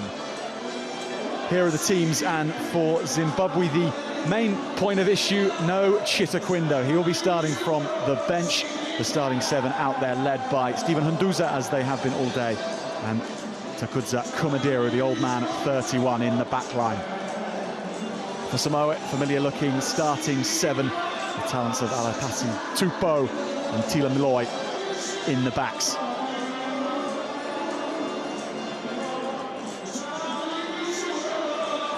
Well, Carl Tinana is alongside me again for this one. And Carl, in terms of Zimbabwe, they lost to the Blitzboks first up, but they had all 36 teeth gnashing against Argentina, pushing them all the way 22-19. How would you assess their first day so far? Yeah, well, the thing is, first game back after being the 16th team here in Dubai, I mean, it was always going to be a tough ask against the Blitzboker, but obviously one game under their belt, they showed when they get some ball, they've got some great combinations. They can threaten teams in the Zimbabwe side, so Samoa will be very wary of that. Samoa had a pretty good day, really pushed the Blitzboker and had a good win against Argentina, so they'll want to put this to bed pretty early. In terms of the context of this for Samoa, if they are able to shore up second position in the group, that will mean a quarter-final tomorrow against either England or Australia, who'll be playing on the last game here on day one to decide their pool.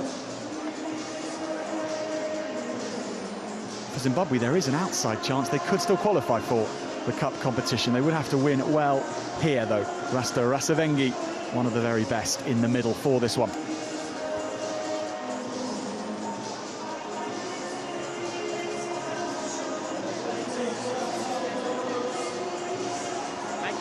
Stephen Hunduza in the number 11 jersey, the captain of the Cheetahs. And what a popular side they've been here on day one. Every moment cheered, every try cheered. They've notched 3. Haven't yet got that win which they crave. We're underway here. Samoa against Zimbabwe, and the ball bouncing kindly for Zimbabwe, a nightmare for Samoa. Tidied up in the end by Delanelli. Samoa have showed in patches just how dangerous they can be. Pushing the blitz box close in their second game. Blitz box coming through that with all their usual class, but Samoa really made them work for it. Here go Zimbabwean Shamala is storming off towards the line. Bisalele Shamala, first try for the Cheetahs. Well, a heads-up play by the number 8, Shamala, but it all came from the kick-off. It was a wobbly one. Samoa didn't claim it. And Zimbabwe pounced straight on. There's some good work at the breakdown. It's back 10, but look at the reaction or non-reaction, unfortunately for Samoa. In the case for them, very slow to get back. You can't turn your back on a guy as powerful as this guy, Shamala. He had a lot to do, and he gets it done.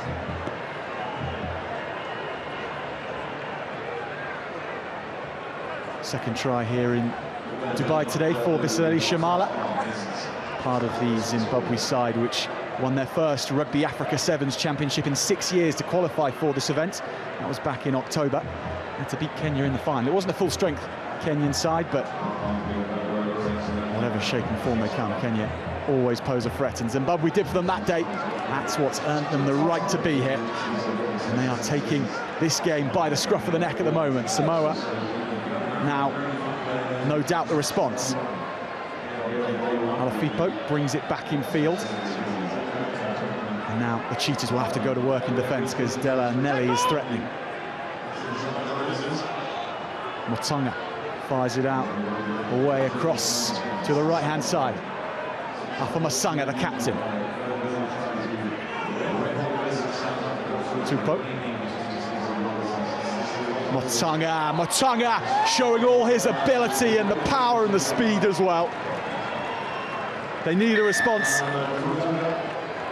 That's where it's come from. Alamanda Motonga, this is what he does. He's just so abrasive.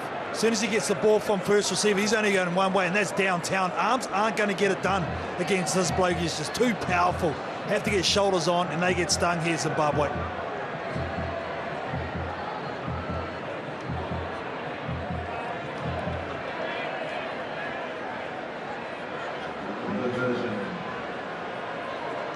So no conversions on either side, 5 apiece. That was better, though, from Samoa. A lot more determined, a lot more structured of what they were trying to achieve, a lot more patient from them.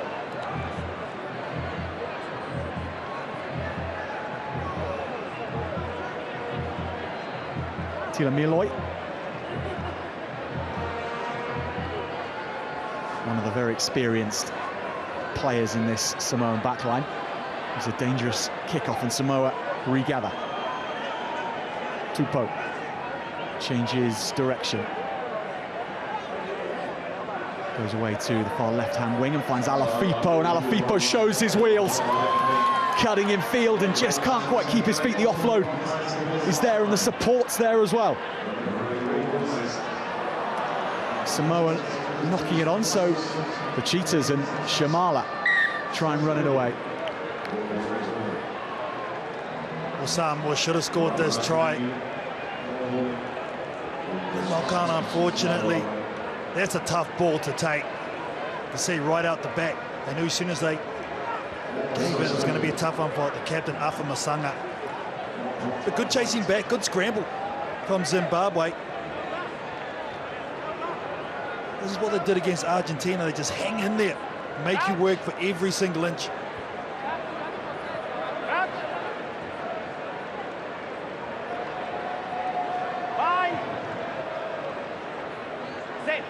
Stephen Hunduza. Solid scrum from which to work. But now the Samoan defence is up hard and fast. Not much which Chiwanza could do. It's gone back to his captain, and he'll have to use his box of tricks to get out of this corner. Hunduza goes to ground, and he asks the fellas in the bigger sized jerseys like Shamala to get them out of trouble. Penalty to Samoa. Up on your feet. You're on your knees when flying the ball. Up on your feet. Motonga threatened to take it quickly, but things will settle down for a bit of a set-piece move, I think. You see, he's still on his knees there, Shamala. So technicality at the breakdown, you've got to get to your feet first, then you can play the ball. He did in it, right call. Rasta Rasavenge. Tupou gets Samoa back underway. Looking to use the wide outside, and this will be Alafipo. Did he get it down?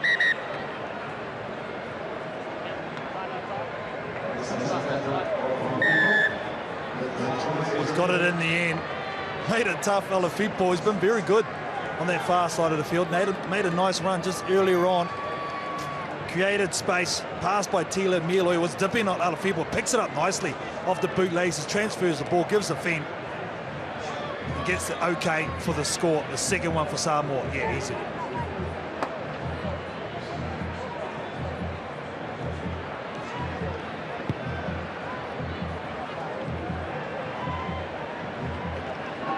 Not the legs on it to trouble the scorers, so 10-5 it stays. A minute left here in the first half. Well, the restart for Samoa was key last time. Competition in the air, they were good. It's Tila Mieloi, he's just so adept, getting it nice and high and contestable.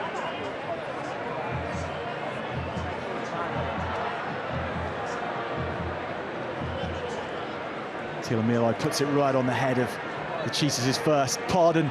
Now they're chasing after this. Zimbabwe will have to be sharp here, and they are.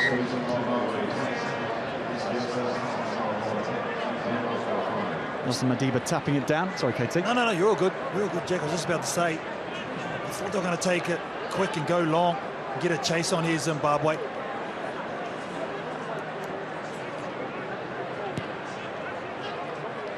Untitled does go long, but Samoa have the men back, and that'll take us out. Master Rasavengi says we'll have a break. So Samoa weathering that first try from Zimbabwe. They lead 10-5.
They're slowing the game down. We don't need to play this at a slow pace.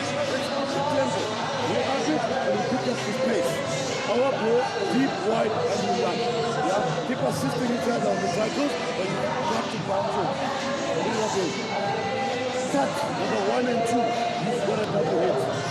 1 and 2. Well, Zimbabwe just talking about upping the tempo. They want to play it at speed. They want to really stretch the Samoan team. They've been very slow. Gordon Titchens' body language was very stern. He is not happy with his team at the moment. Saying they're lackadaisical, need to switch on mentally, really put this game away nice and early in the second half.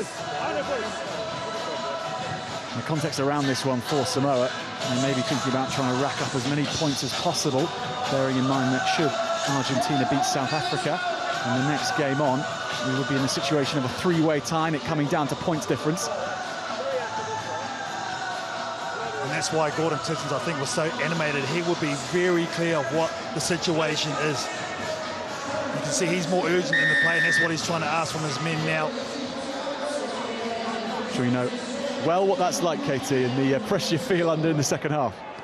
He was even giving me the heebie-jeebies. I've had that speech a million times. So Hunduza tidies up for Zimbabwe. Racing onto this is Kumadiro, back inside, keeps the ball alive well. Madida. Yet to unleash Tafadza Chitaquindo, the Cheetahs, and here he is for the first time. Chitaquindo chasing for himself. The speed and the tap on and the athleticism to put that down. Well, that is awarded a try. That is fantastic from Chitaquindo. That is freakish. That's what that is. Straight off the bench and making an immediate impact and squaring up this game. Nothing doing. Takes the quick tap. Kick over the top. doesn't sit up for him, has the composure, they just tap at her head, look at his face, the determination. Oh, awesome. An absolute beauty from Chitaquindo. His second of the day.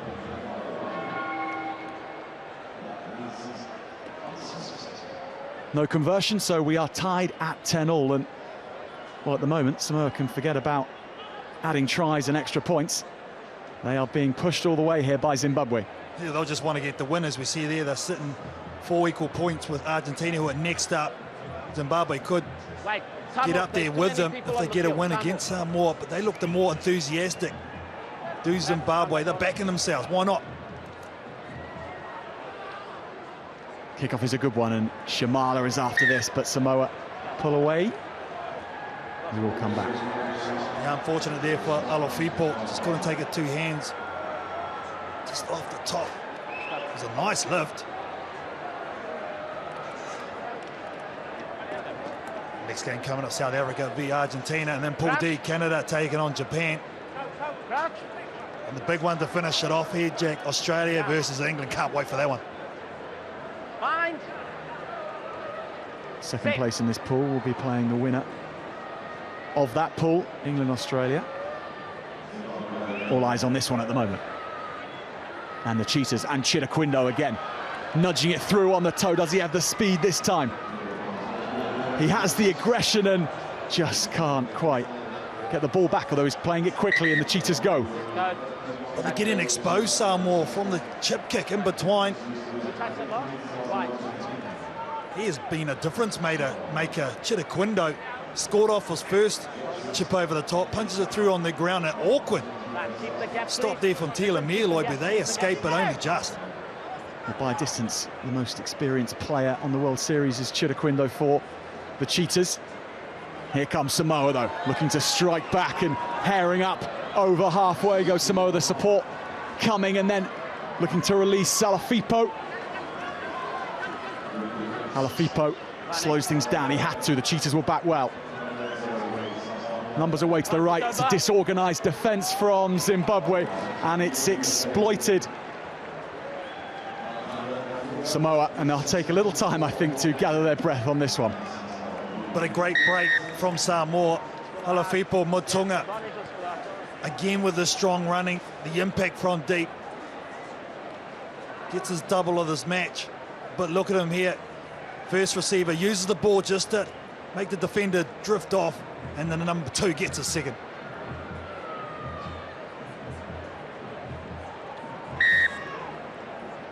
Tila Mieloi adding the extras.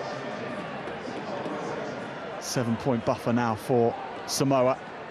And this all started from 5 metres out from their own try line. Samoa. Make sure you buy. Nice run. I think it was John Valley, was it? Very good up the middle.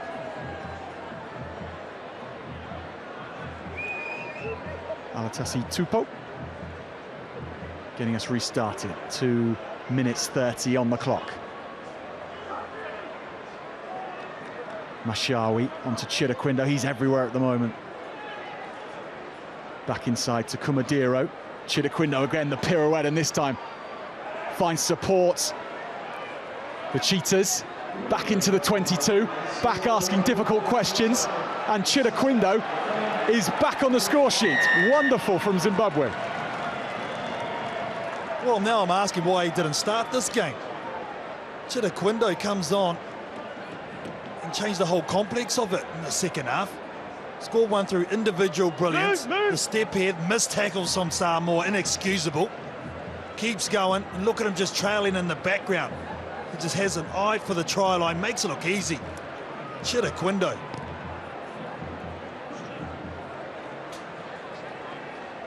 So the kick here to tie things up.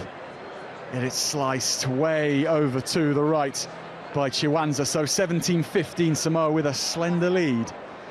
90 seconds left, and we'll need this restart. Well, there's plenty of time, though, in the game of 7's 90 seconds. They won the last restart, did Zimbabwe.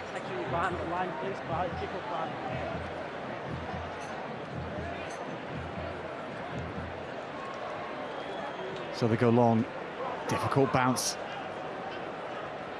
Samoa and Samuelu stepping out of the first challenge. Ball tap.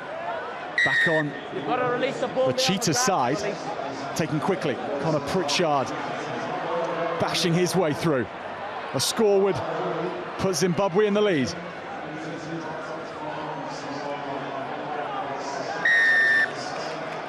But the penalty goes Samoa's way. Oh, that's huge. Johnny Samuelu, the number 4. That is a big stop for the Manu Samoa right there. He has saved his team for sure. Look at him release, just get straight over the ball. Good technique. Legs are nice and wide, strong. Samuelu. Shingarai Kachiere was threatening. A young man for Zimbabwe. Plenty of young players in this side for the Cheetahs. Samoa, far more experienced heads in their side, but just a 2-point ball game. Well, they're going to need that experience for the throw, and it's going to be the former captain, Tupou, to get it. There's the hooter, and Samoa want no more to do with it. Sliced, but all the way out the back. They have seen themselves home. 17 points to 15 against a very spirited Zimbabwe. They round off a very good first day and a welcome back to the action on the Sevens World Series from Zimbabwe. No wins, but they push Samoa hard. 17 points to 15.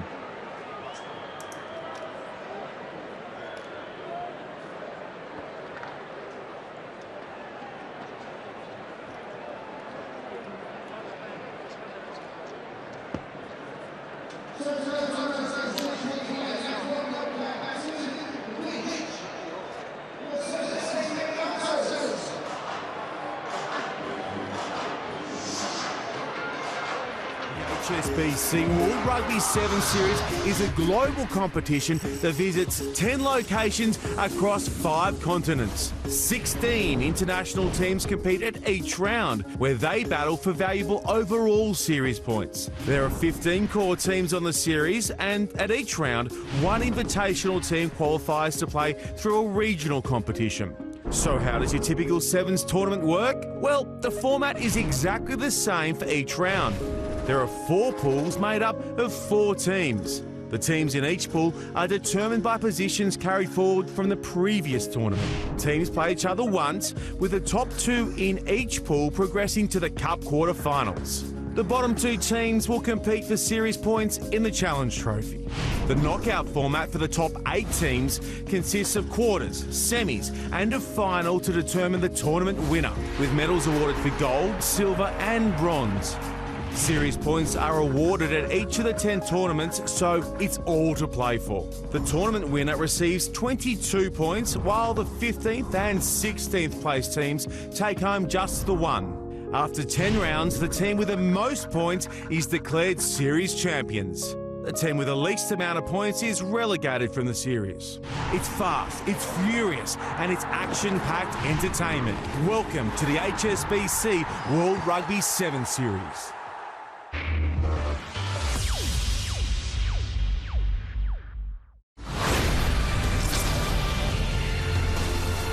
The skipper has come up big for South Africa. He goes himself, the captain. The skipper's in. Captain Courageous becomes Captain Fantastic. Philip Snyman. Oh, yes. That's a world-class try. Who else but the skipper, Phil Snyman, sliding in. Philip Snyman. Philip Snyman. Whoa.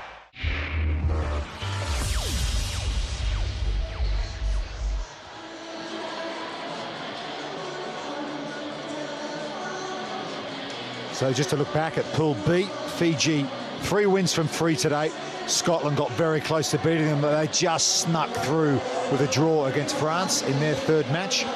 But our main focus now is Pool A, and it is the equation in front of you. Samoa just got a narrow win against Zimbabwe. As it stands, they're top of the pool, but a win for South Africa, they and Samoa will go through. But if Argentina can beat South Africa and pile on some points, they are in with a chance on points difference. It'll be a 3-way tie in this pool with an Argentina win.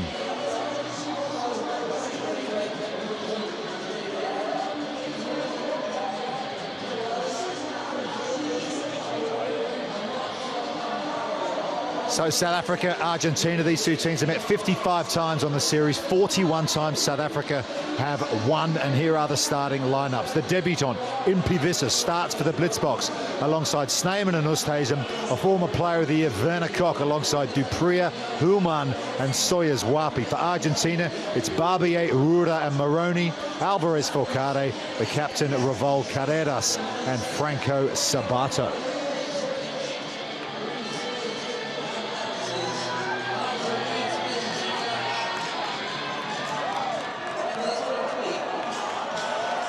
So here they come out onto the Seven Stadium. Argentina in their traditional sky blue and white hoops. And of course the Blitzboks in their dark green. Plenty of support for South Africa here. The back-to-back series champions and back-to-back Dubai Sevens winners as well. Alongside me, Mark Robertson. What do you want to see from Argentina here if they're going to pull up an upset against the highly rated Blitzboks? The Argentinians, they're known as a really tough outfit, and none more so than their captain, Gaston Revol. But they are a young team. You know, they're the second youngest team in the series this year. They're sporting 3 18-year-olds, which is one of the great things about this Argentinian squad. They do develop younger players. They use it as an opportunity to really expose yourself and expose youngsters to the top level of the sevens game, but they're in front of a very big task, because this South African team are full of magicians. Yeah, they certainly are. One of them's there, number 10, Taval Human. He was the player of the Paris final when they won that series title earlier this year. We're underway. The final pool match in Pool A. Argentina still in the hunt, but they need to do something extraordinary here and beat the defending series champions, the defending Dubai champions, South Africa. South Africa with 2 wins over Zimbabwe, 31-0, made to work hard by Samoa in their second match. And there's Werner Kok getting to work early on. Cut out pass over the top, trying to find the space on the far side. Philip Snyman going in alongside Visser. Loose pass there from the Puma Sevens, kept deep in their 22-metre line area here. This is Marcus Moroni, finds his captain Revol, and there's another loose pass, and they're onto it, South Africa. And that is easy pickings for Ryan Oosthuizen. The Puma Sevens self-destructing in their own red zone, and that is a gift. Self-destructing, but South Africa, they are just relentless with their defence. Right in the Argentinians' faces, and it ends up being an easy try, but it's just through the complete pressure they put. Defensively, they are the best team in the world, and that's the reason they win series upon series. Branco Dupree adds the extras. So Oosthuizen with the first score. They have been extraordinary. They've won 7 of the last 20 World Series events, this team. Everyone thought Fiji had done it with their 5 cup final victories last season, but these guys didn't have an idea about letting it slip, and they got to the cup final in Paris, beat England, and went back-to-back on the Sevens World Series. South Africa kick long, trusting their defence, and why not when you've got the best numbers in the game in that department. Snyman with the tackle. Looking to hold on to it here is Moroni. He's through one, takes on Human. Human does well. Sabato flings it over to the far side. Ruda, very impressive in their second pool game today, but how about a shot from Branco Dupree? Giving up a bit of size in Ruda, and he felt that, the Puma. What a hit by Branco Dupree. Smallest man on the South African team against the biggest man on the Argentinian team. He will feel that at the bottom. That's a huge hit. Well, they both felt it. What a tackle. South Africa with the line out on their own 22. Human chucks it in, brought down by Oosthuizen. Out to Dupree, decides to kick now. Low trajectory kick, Soyers Wapi running onto it, and here comes Werner Kok sliding in. So much urgency He's like Conan the Barbarian whenever the ball gets on the floor, Werner Kok. They're away again, South Africa. It's Visser, the debutant, up to the halfway. Will stays in at scrum half. Hulman now kicks again. This one for Werner Kok. Kok's on the trace, looking for it to sit up, and it does. Werner Kok strolls in, and that is South Africa's second. They get you with the tough stuff, and they've got the vision and the skill as well.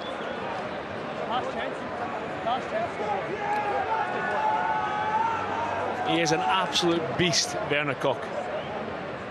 It's been a smashing hit. Next thing, he's on the end of the kick. And it all comes about from that. You would call it aggression, but it's not aggression with them because they don't show emotion. It's calculated physicality because they train that way day in, day out. Former World Player of the Year, Werner Kok. You think of the players they're missing these days who have gone to 15. Siabalo Senatla, Quagga Smith, Ruan Nel, Dylan Sage, Tim Agaba. It's just a production line of talent, this South African Sevens program, isn't it? It is, and that makes you think, what are they going to do this year? I mean, they had the chance last year. The new players were bled in. They were given opportunities. Now they've got experience. It's scary to think what they might produce over the course of this season. Looking for 3 straight titles. Only the New Zealand Sevens have done that before. Penalty, Argentina. They want to go quickly, but... High tackle.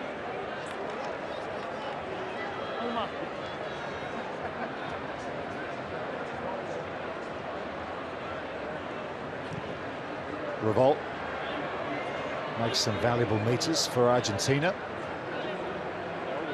Stay there, Green, stay there. We thought he'd retired at the end of last season, Gaston Revolt. I seem to recall a very fond farewell happening in Paris at the end of the season, but it's great to see him back. Yeah, I spoke to him up in the Players' Village, and he just said he can't get enough of it. He said he knew his body still had a few more tournaments in it, and he loves it, so he's back for some more. Any thoughts, Mark Robinson? Any inklings? No chance. Argentina to the 10-metre line. High tackle is the call from Easthuizen. Revolt goes quickly. And they chip and chase, very much part of the Argentina Sevens game. They might have their first score here, and they're onto it. It's Ruda, couple of metres out, but look at that from the South African captain Philip Snyman, busting a gut to get back there and turn the ball over. Captain, fantastic working back there, but look, it's not just him. There are 4 South Africans around about that ball. 1 Argentinian. It's the work rate, and they do it for the team, for each other. They're an incredible outfit. So passionate, so much energy, but also they're a real unit. Yeah, such determination to play for this team. You think of someone like Carl Brown, who had another serious knee injury. He's come back, worked his way back to play again here for the Blitzboks this weekend. It's been turned over at the line out though by Argentina. Bursting through, slightly high tackle. Maroney. Good bit of momentum here for Argentina. They got the penalty, they'll go back. It was a high tackle. Hang on, could be a card here for South Africa. 0 tolerance, yep. He has gone. It's the new man, Impi Visser, who exited the sideline for 2 minutes. It's a harsh lesson. We see the high tackle in here first, just that swinging arm. No malice in it. Here come Argentina looking for their first score. 6 metres out, they come the short side. Can they find the overlap? Squeezing through, more last-ditch defence from the Blitzboks. Still can't get over Argentina. They might have a look at this. Mateo Carreras. Time on. Try given. The debutant, Carreras. Great determination, not just from Carreras, but the whole Argentinian team. You can see that desperation to get over the line and get something for all their hard work. You see Snyman there, he is just as desperate to stop that try from coming in. He must have, I think he snuck it between the legs. Wee nutmeg in there. Yeah, got it down. Well, good soccer country, isn't it? Argentina, they know their football, as you say, straight through the legs. That's kept them in it. Under all sorts of pressure in this first half, Argentina, but they've closed the gap to 7 points at the break.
A smile on the face of Philip Snaven to end that huddle. They've been in this situation so many times before.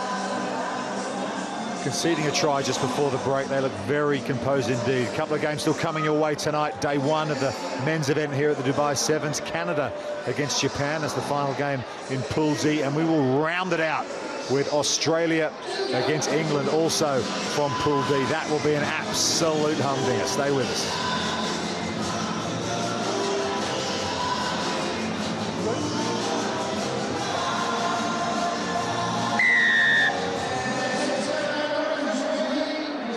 So here the final match from Pool A. Gaston Revol gets us back underway in the second half. The equation is, if Argentina can win it, they will go through to the Cup quarterfinals tomorrow. They've got to win by over 35 points if they want to top the pool, but I don't think from here that's going to happen. But a W is enough to get through to the top 8. They're within 7 points of South Africa. Heartbreak there from Carreras, who picked up that try just before the break. Carreras not happy. He's banging the turf with his palm, but they've got the scrum, Argentina. No harm done. Yeah, Argentina need to take some risks in this game, and that involves offloads. If you let South Africa create a breakdown and they're organising defence, they're so difficult to break down. But if you manage to offload out of the tackle and they're unstructured in defence, that's when teams get in amongst them and they manage to beat them. So you can see Pool A there. Samoa have had all their matches. They'll finish on 7 points. You get a point for just playing. So even if South Africa lose, they'll go to 7. If Argentina win, they'll be on 7. And the way the pools are decided, if it's a 3-way tie, it goes down to points difference about who gets through, and a win would be enough for Argentina to knock Samoa down into 3rd place and go through. Fine. Set. Revol probes down the short side and back inside to Moroni. Oh, that's smart play from Gaston Revol. The Argentinian captain has been round the block, and he's put Moroni in for a clear try. That's straight off the training ground. It's got Santiago Gomez Cora written all over it. Look, Moroni knows exactly what's going on there, and he's been really impressive over the course of the day. Shows a clean pair of heels, and that's a great organised team try. Crucial conversion coming in from the sideline. Just misses.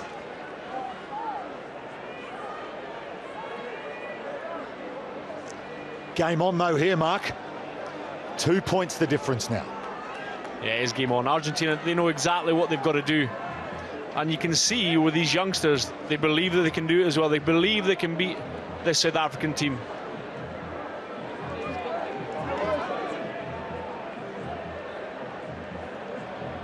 Gaston Revol playing his 68th tournament here, showing all his experience, and that one's bounced straight over the sideline, and it's going to be an Argentinian throw.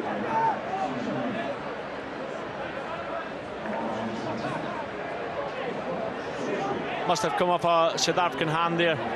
I see Roscoe Speckman's taking the field, and that's a frightening prospect for Argentina.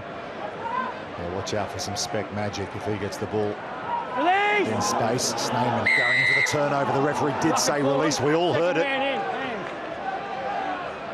So just a couple of moments, couple of decisions, couple of breaks going Argentina's way here. They are such a tough team to put away.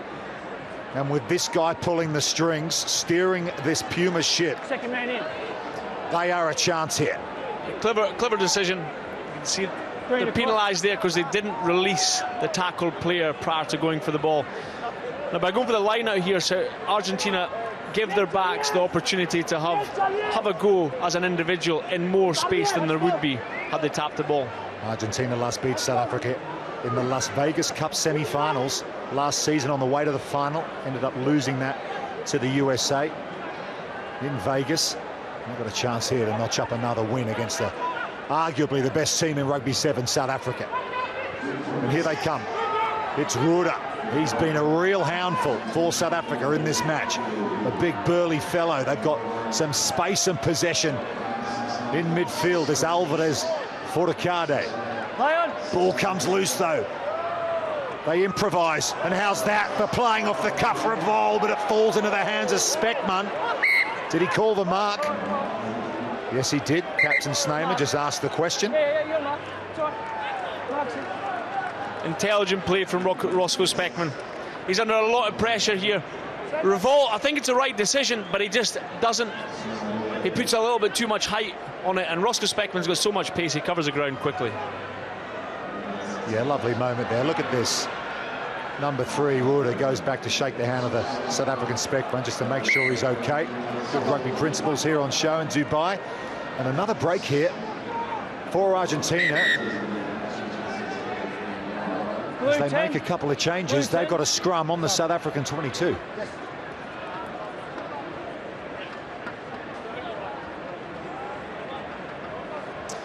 We see this in the contact area more and more often. It's called the reef back in Australia, ripping that ball from the ball carrier as he's going to the ground, and it is a really effective strategy to get ball back. It's a reef in Australia. What do they call it in Scotland? They nicked the reef as well. 2 points the difference. 2 minutes to go. Argentina. A win's enough to get through to the Cup quarterfinals. High stakes Rugby Sevens late on day 1 in Dubai. Ball in 2 hands, and there's a heavy hit coming in from Soyuzwapi. It might be high, but they're allowed to go again. It's Ruda! Conrado Ruda may have the go-ahead score here for Argentina. Have you got a clue, Granny? Double check. Okay. Yes. Yes. Have you a number back here? I think it was fine. No, so it's not a matter of you think. No, I put it in, so just go to try. I've lost it. Okay. All right, no worries. So I'll have a check here first. Noise, you got me there, please, mate? Okay, try yes or no, please. So checking 2 things, try yes or no, then go back for the high tackle.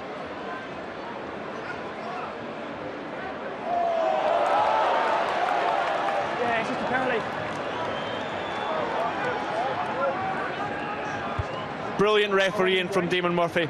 He's recognised, first of all, that there'd been a high tackle there from Soyuzwapi, but secondly, he gave Argentina the opportunity to use the advantage and score. And you're saying yellow card? Yeah, the conduit is higher and it's slipped up. Okay, with force? 11 green. 11 green. So Siviwe Soyuzwapi here coming in from the left of frame. Yeah, that's high all day long. He's going to the sin bin for 2 minutes. South Africa are down for 6. Try. So high tackle with force. Chalked off. But with 90 seconds to go, you've got to say advantage Argentina. Definitely. And I want to reiterate that point, that is brilliant refereeing from Damon Murphy there. But now that with 6v7, it'll be interesting to see what they do. And as we thought Argentina would go for the scrum, leaves only 2 players out for the South Africans. Clear overlap. Rura smiling there before he's got to the try line, but Verdecock, as always, hands and legs everywhere trying to stop that try. He is a menace, isn't he, Verdecock? You are never home until he is beaten. He's really beat. Revolt. Step back. So is Wapi, the man sent to the sidelines. South Africa down to 6. There he is. He will play no further part in this match with under a minute to go. Bring it up. As you say, Damon Murphy, their former Aussie Sevens player, of course, great empathy for the game, getting it absolutely right. Here come Argentina. Remember, a win is enough to put them through to the Cup quarter-finals. They're bursting through 5 metres out. Alvarez Forcade with another big break. They got numbers if they can shift it. Human shooting out of the line, preventing that attack. But here comes the score for Argentina. It's Franco Sabato. And there's less than 30 on the clock here. They can wind it down and book their place in the top 8 on finals day in Dubai. What a performance. Pressure rugby and patience. Rura could have flicked out his hands there, but no, the reset. Gaston Ravel, the presence of mind to feed Sabato, and he had the pace to get round the outside.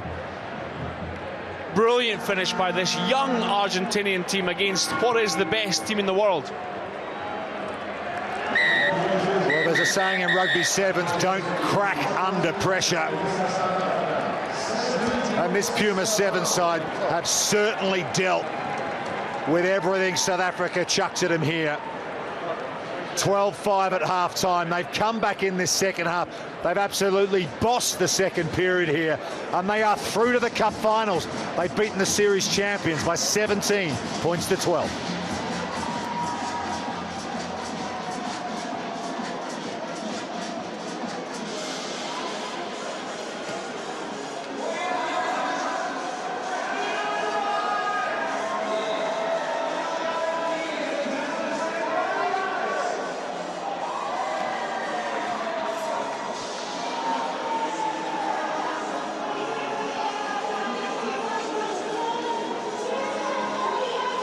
Just 2 games remain on day 1 on the men's side of the draw at the Emirates Airlines Dubai Sevens. Next up, Canada taking on Japan. I'm Sean Maloney alongside me for the call in this one. It is a very good evening to former New Zealand Sevens captain Carl Tanana and KT. Canada have had checkered form on day 1. Japan have not really got out of first gear. Yeah, Kombanwa, Shawnee. Yeah, both teams will be very disappointed with their first 2 games. Haven't got a win either, so hopefully one will get that in this game. But this Japanese team, in patches, have shown they can threaten these top teams. The Canadians, well, once again, they will be disappointed because they really did do some good work over the course of the day, but they couldn't put a full 40 minutes together. They found themselves right in the contest against Australia in particular earlier today. Canada, Paulo Duarte, our referee for this one. And following Canada and Japan, it'll be Australia v England for top spot in Pool D. Okay, we are off and moving via the boot of Sakai. Japan running left to right. And Canada looking to work it away there through Thiel, who went without, and it's going to come back here for Motomura. Motomura, one of the quicker guys in his Japanese outfit. Steadies it for them. That's a lovely ball out the back. Japan looking for first points here. It's a good run as well from the captain Ozawa. He's 10 out. Sakai. Now they get some width on it. The Japanese, and straighten through Fuji. Fuji ups and goes again. Put down by his opposite number there, Thiel. The dummy right, go left. Ozawa, and the extra roll goes against the Japanese, and all that quality in the build-up comes to nothing. This guy gave a nice pass to Shooter. Now that's the extra roll right there. That's a good call by Pablo Duarte. What he's trying to do is buy time for his support player.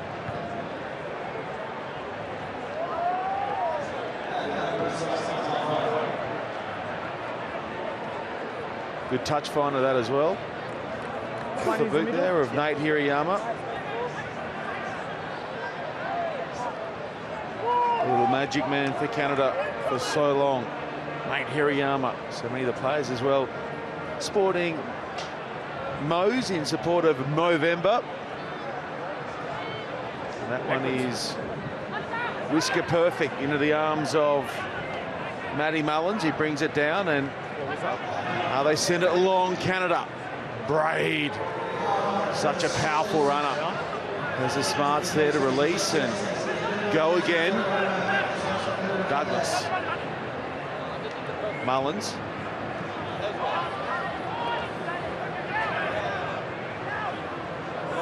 Okay, at scrum half. Braid looking for Hirayama. Hirayama bounces out of one. Created a 4-on-2 to the right, but they go through the middle. K for Braid. Braid juggles it, goes again. He won't have the pace or the ball to go the distance. It's gone back. It's play on Hirayama. Trouble for Japan out wide as Mullins gets his hands on it. Matt Mullins keeping it alive. It's gone forward this time.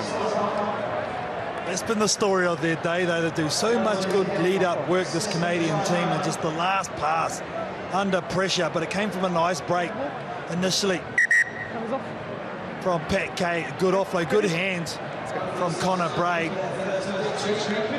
And here's the last part of the movement. Just a little bit too much by Mullins onto a trailing Thiel. Tough one for Thiel to take.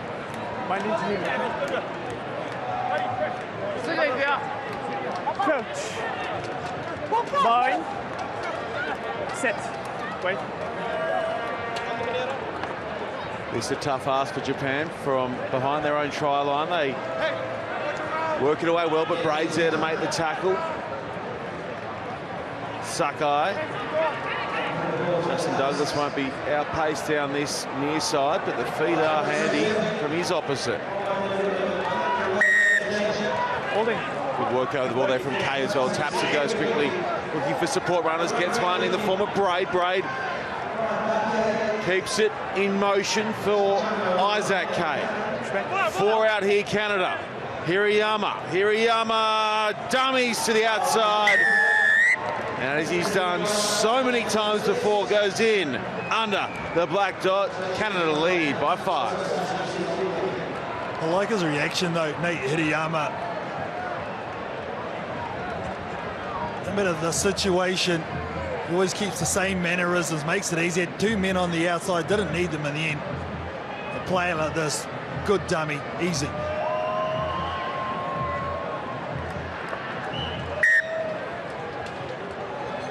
He whips over the extra 2, and it is Nate Hirayama 7. Japan get the score. Cool as he plays, just continues to go up the point scoring ladder in 7s. Nate Hirayama near 4th on the all-time point scoring list. Dan Norton hit a milestone today, getting to 300. 300 5-pointers for Dan Norton. You can catch those highlights at World Rugby Sevens on Twitter, World Rugby on Instagram, and World Rugby Sevens on Facebook. Plenty of action there from the men's and women's play across the day here in Dubai. That a skew ball tapped on by Hirayama, just sat up in the breeze. It was loose out of the hands. Well, the thing is, it's a 50-50 call there for Nate Hirayama. If he taps and it goes to hand, it's a try. If he takes it, he's going to get hammered. Difficult ball. You could see the rush defence coming up by Sakai. That's a good read. Middle. It's like a knuckleball. Classic baseball knuckleball, Carl Tanana. Dipping and diving and dodging. No good for Canada. No good. Strike. Straight strike. Line. Set. So Japan down by 7 after the try and conversion from Hirayama. Just over a minute to play in this first half. These sides will both find themselves playing for the trophy on day 2. Oh, that is a stinging shot from Pat Kay. Got underneath and just went whack. Now Japan with a crossfield kick. That is weighted perfectly as well. Quality from both sides, still with Japan. Oh, this is wonderful lead-up work from the Japanese. The passes are sticking. Oh, that is an absolute belter of a try from Japan. Subarashi desu ne. It was nice to watch. Masaki Kondo's the one who gets the score. But watch this shot from Pat Kay. I love me a shot. But he absorbs it, does Motomura, sets it up brilliantly, and I like the way they just hit nice supporting lines. The last pass comes up here. Easy rugby sevens. Nice all round. Crossfield kick pass was handy too.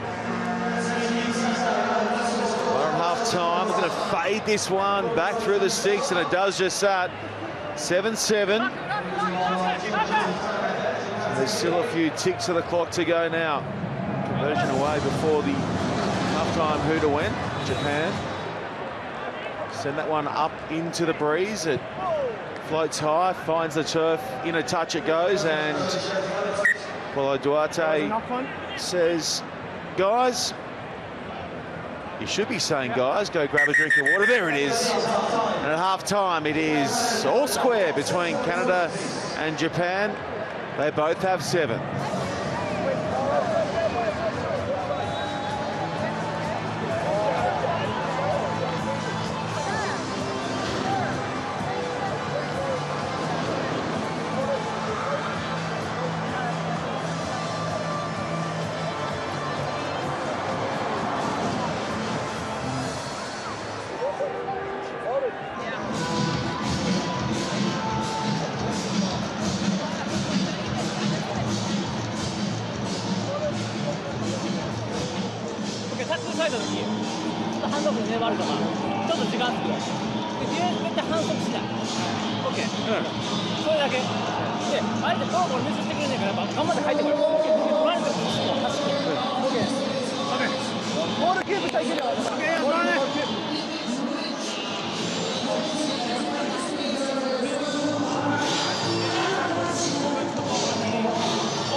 Something of a surprise scoreline at half-time between Canada and Japan, both with 7 points on the board. I'm Sean Maloney alongside me for this one, Carl Tanana. KT, cast your eyes to the bottom right of the screen there. Next up, Australia v England, both undefeated on day 1. Which way's that one going to go? I'll tell you what, it's going to be close because both teams are in form too, no doubt about that. I've been very impressed with the Australian team so far. Really built as they've gone along, and they actually topped the pool because of their points differential. But England, they've come good too. They've brought their big boys. Can't wait for that one. Right now, though, it is Canada and Japan, and Hirayama gets some good weight on that restart to the second half, but it is knocked on out wide, and Japan will feed the scrum. Japan look very enthused too.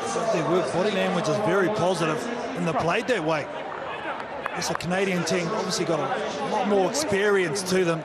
They won't be shaken so far, and Damien McGrath spoke about it. Don't let this Japanese team into the game. Canadian straight from the kickoff half. Bind, set.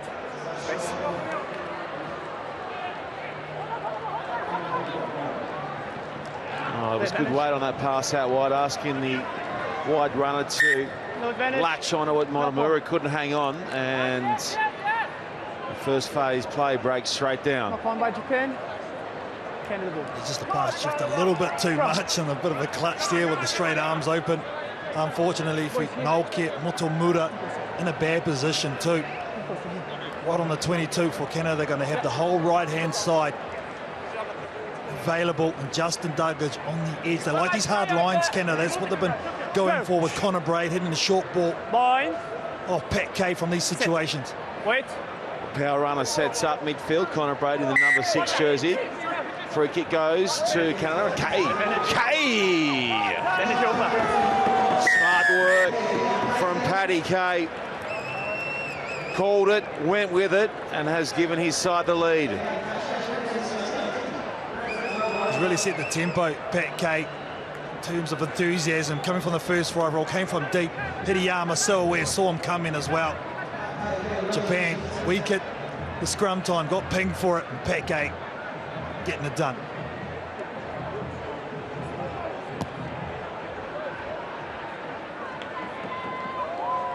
Man, that dude looks old school, doesn't it, with the headband? Oh, Paddy Kay's got the mo. He's got the tape. It's all flowing. Look at him. Looks like he could be playing tennis against maybe like Johnny Mack or Bjorn Borg. There we go, yeah, 100%. You know, take it right back. Short pant. He covered the court well with Paddy Kay. Hirayama restarts. Oh, and they get up, get a good handle on it too. Douglas tries to tidy up. Away tackler! Hasn't had too many touches in the open field, Justin Douglas, for Canada in this clash against Japan. Maybe they can release him on this near side. No, not right now. With Japan piling into the breakdown and winning the penalty. Yeah, great blitz defence from Japan, and they actually had 7 up in the line, causing confusion and that pressure on the Canadian attack. They couldn't react.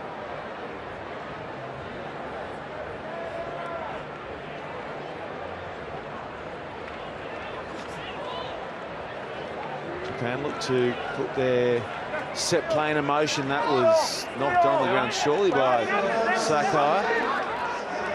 It's going to work out okay for Canada anyway. And Douglas is running onto this one. Now sending it back in field to Isaac Kay. Kay still going. Isaac Kay slaps past one and floats it long and over the top for Braid. Braid happy to surrender in the tackle. Right on the 22. No hands! Okay. Hirayama. Sharp feet from Hirayama. Stands and pops deep. Douglas. Douglas can't get past the Japanese defence, which is scrambling nicely for the moment, but still the threats come from Canada. Looking to extend up by just 5 here as strong favourites too. Douglas finds Zaruba out the back, it goes. We wanted to see it, now we've got it. Douglas. Justin Douglas, JD goes in, it's all smiles. Canada kick out to a 10-point lead. And they came from a nice pass from Zaruba, the big man. Look at him here, out the back door, and this guy taking the angle. Well, he doesn't even get out of second gear. Justin Douglas points back to the big fella and say, "That's all you, champ."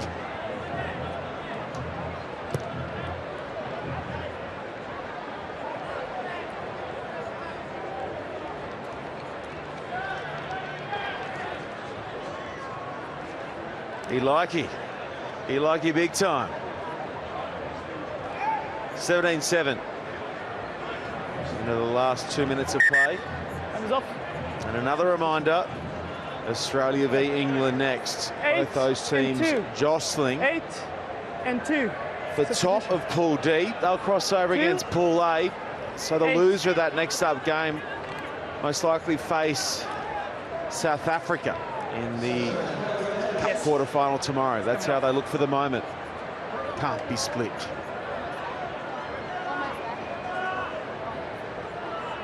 And the winner takes on Argentina, who just tipped up South Africa, so pick your poison very much.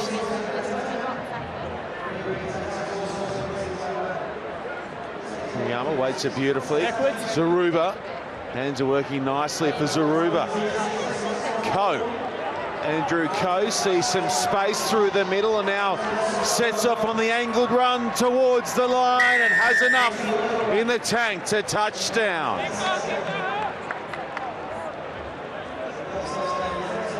Well, the bench coming on and doing a job in the second 7. Now they're enjoying themselves.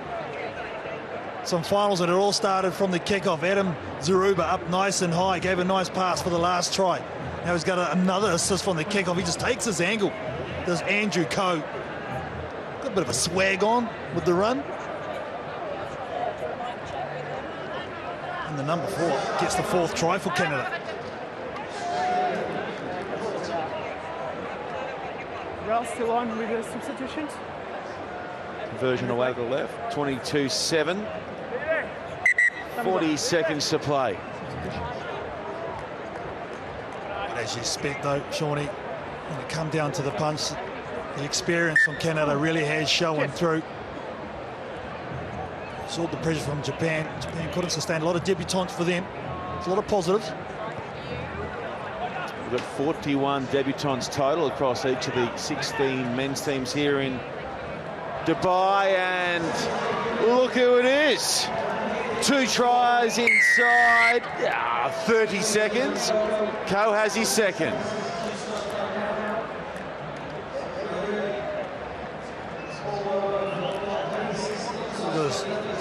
Pass in, very wayward, good timing from Andrew Coe. Good read from the young man, and it ain't no thing for him.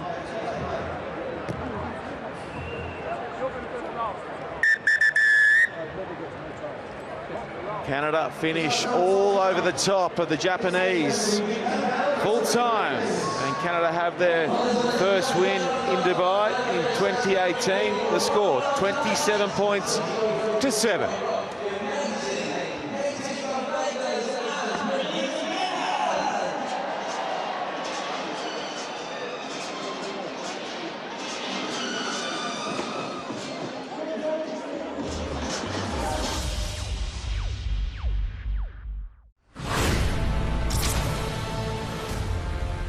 Long bottom, ankle breaker alert! Extraordinary.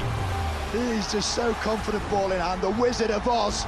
It sits up brilliantly for long bottom. The Whiz Kid touches it down next to the upright. Long bottom, step inside, he'll go all the way. His ligaments must be made of metal. Welcome to the show, Morris Longbottom.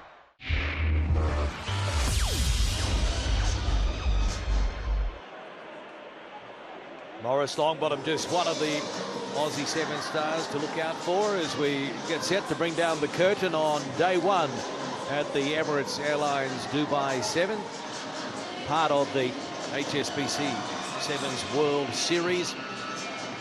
And a great day of action on and off the field, and great to see the crowd staying on for this last game between the old rivals Australia and England. Greg Clark with you, alongside me former England Sevens captain Rob Vickerman. Well, England got the bragging rights at Twickenham last weekend in 15s. This is Pool D in 7s, Australia and England. Your thoughts? This is going to be a very intriguing battle, this, Clarky. I think there's a real edge to this Australian team, which I really like. A couple of the returning players looking sharp. Maloof and Parihi, a bit of muscle up front with Anderson, who always impresses me. They've got balance and poise and that little bit of X-factor with Longbottom. And that's going to be a really difficult thing for England to try and unsettle. What often happens in these games, it becomes a little bit about the collision, a little bit frustration, a little bit of beef between them two, and everybody loves to see a bit of biff in rugby. So England certainly got the work cut out, but they've got an experienced team, and in Dan Norton, someone who scores tries for fun. What I like about the England team is the old heads, if you like.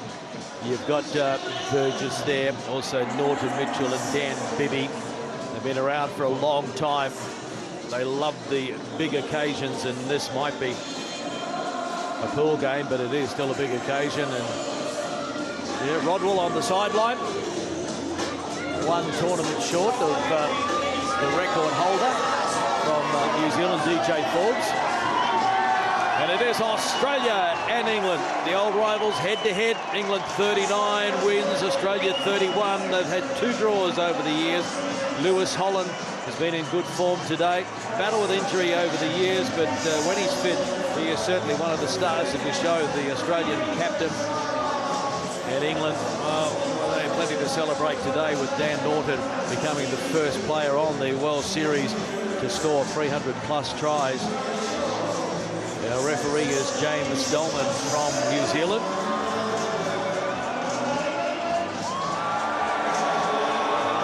England have been given the task of trying to qualify Team GB for the next Olympics, similar to leading up to Rio in 2016. Not clear.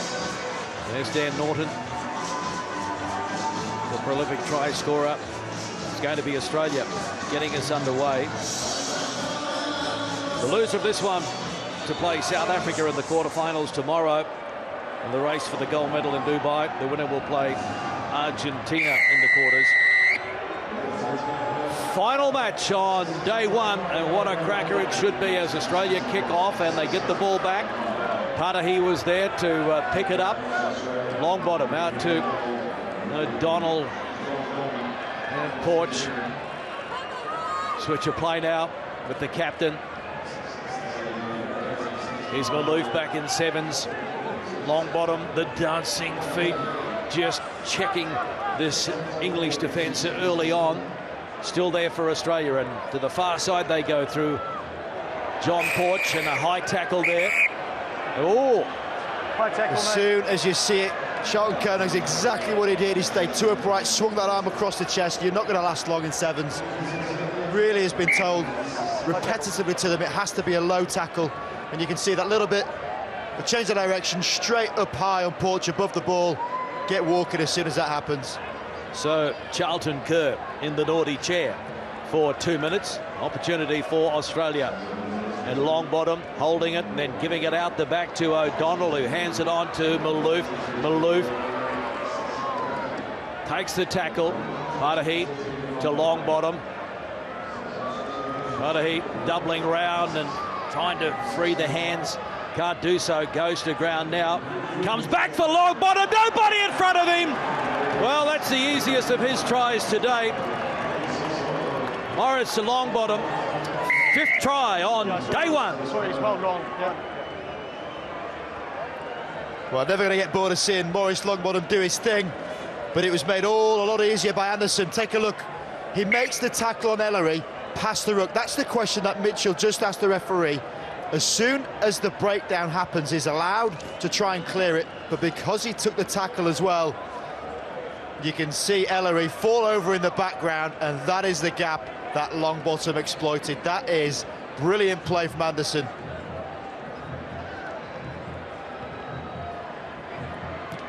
(7-0) Australia. The ball sits up now for Norton, who offloads. And running onto it is Mitchell, the captain. He splits them. Tom Mitchell hits back immediately for England. The captain's knock indeed. It's his 3rd try on day 1.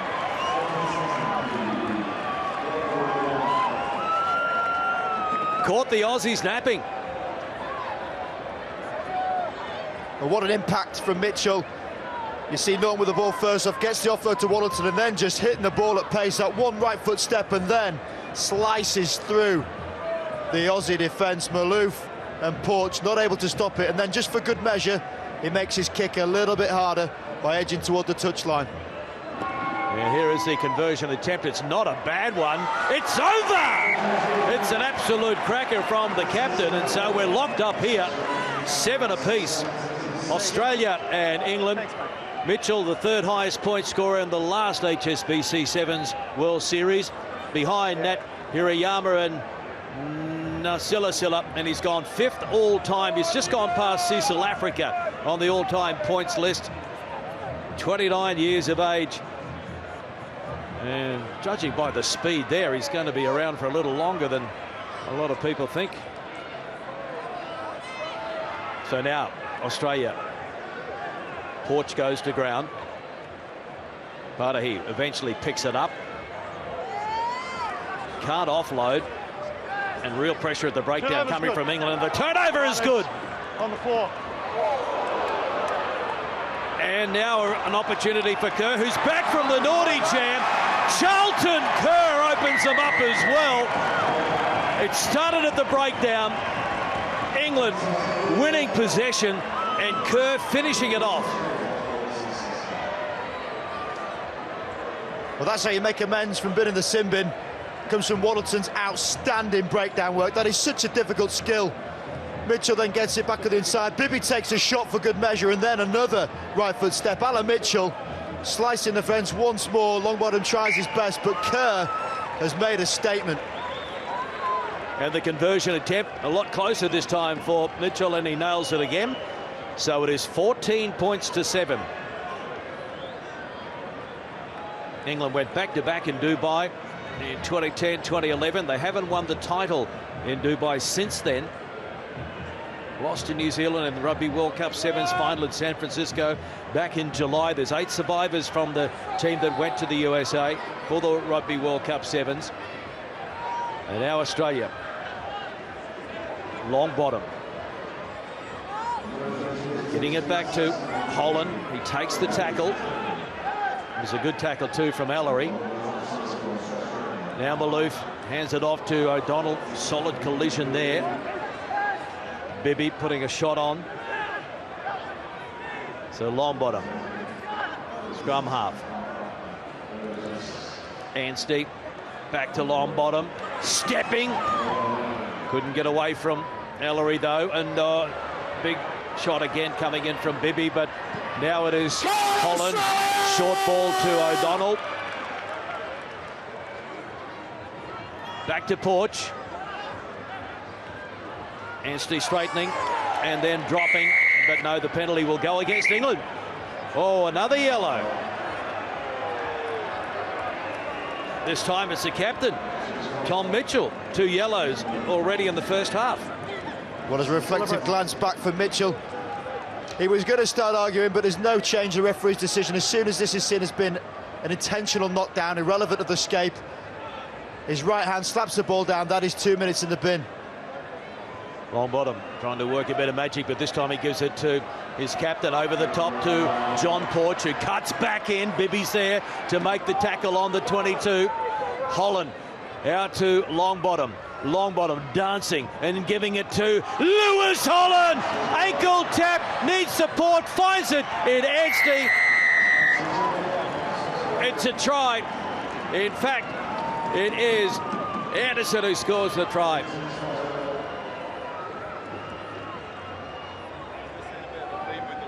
Well, great combination of Longbottom and Holland hitting an exquisite line. Ellery with the speculative ankle tap. But that is a warrior line. You got to go flying back straight at the ball to be flipped up by Holland, and you know you're going to get whacked from both sides.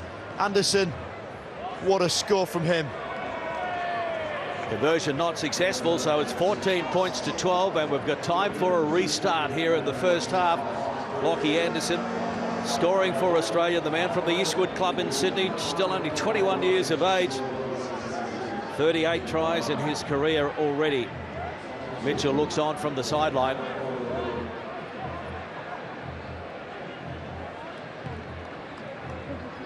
They go a bit deep with this one. Taken safely by Burgess. Half-time hooter sounding. Nothing happening around the ruck for Ethan Waddleton. The penalty goes to England, though. No, tell me when it's back on. Okay. Dan Bibby. As Mitchell tries to convince the sideline officials that it's time for him to get on there. But no, Bibby says, we've had enough. That'll do for the first stanza. An absolute arm wrestle, this one. It is England leading Australia 14 points to 12. Half time.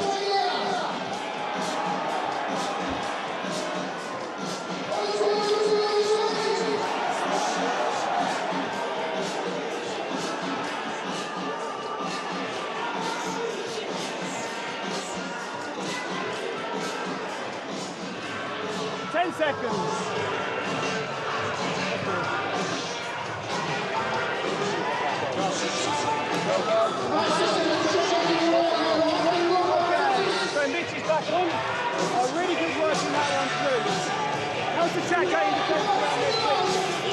Good, did a really, really good job with that one. So we're talking up long balls, running positive tackles, maybe bench tackles. So we get around the fully second touch and get up now, but just spoiling the tackle, alright? Shift to that a half, but stay away from the middle of the park. And then come across. Get that gate, keep your head up, okay? And then once you're in there, hold on to it. Okay, that's what you're going to open up, right? Own this moment. Get the ball, let's go, boys. Tim Walsh. Simple stuff then, guys. Keep on doing what we're doing. Great job, yeah? No changes in the moment? Yes, boys. Nice 7 men now, 7 men, baby. Simon Amor, been coach of England for quite a few years now. And Tim Walsh, gold medal winning coach at the Rio Olympics with the Aussie women. So this is his first year on the HSBC Sevens men's series. There it is, England and Australia. 6 points each, 2 wins from 2 matches earlier on today. England beat Canada 26-12. They beat Japan 31-7. And Australia beat Japan 43-0. And then they knocked over Canada 31-19.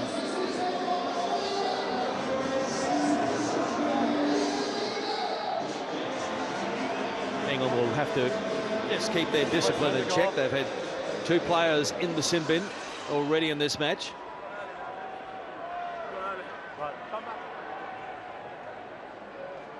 Ready. Maloof waits.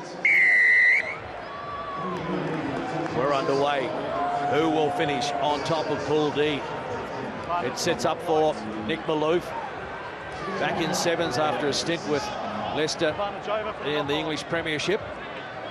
Wide they go. Long bottom. This is Anstey. Halfway. Holland. Giving it to O'Donnell, and quick hands there from Maloof, but it doesn't come off, and so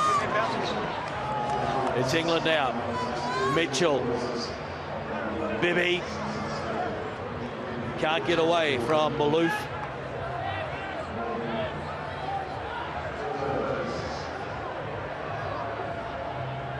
Losing a bit of ground, but they still have possession through Kerr. And Mitchell to Norton, double round with Mitchell. Bibby, it's forward. Right in line was the referee. So a bit of a blunder there from England as Davis comes on in jersey 10. Just getting a little bit of temperature rising down here, Clark. It means a lot to both of these teams. Represent their country, you like to see commitment. And it's getting a little bit tasty, you like to see that. Bit of an edge to the game. And Davis usually impactful when he comes on. A lot of dominant play from the Australians. You can see in the passes they're keeping the possession well, and the carries are coming as a result of that. England not had much ball, but are still leading their game, which shows they've been incredibly efficient. They were great rivals last year. Australia finished 4th in the World Series, England 5th. Wide ball. The defence read it pretty well, and now Holland gives it out to Porch, and John Porch is in for Australia. Well-constructed try by the Aussie Sevens.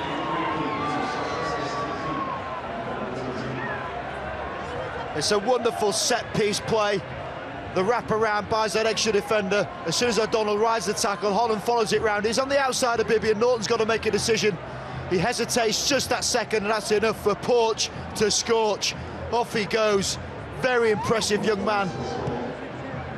Second try on day 1 in Dubai for John Porch. And the kick from out wide is not successful. Australia 17, England 14. And how good is it to see Lewis Holland running at full pace.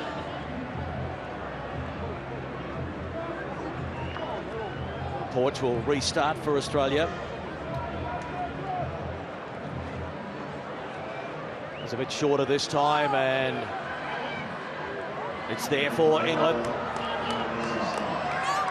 Here's Davis getting it out to Ellery.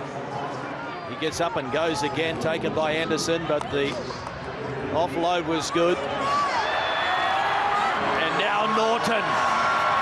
Dan the man gets on the outside, still has 1 to beat. The cover comes across, but the offload was a beauty.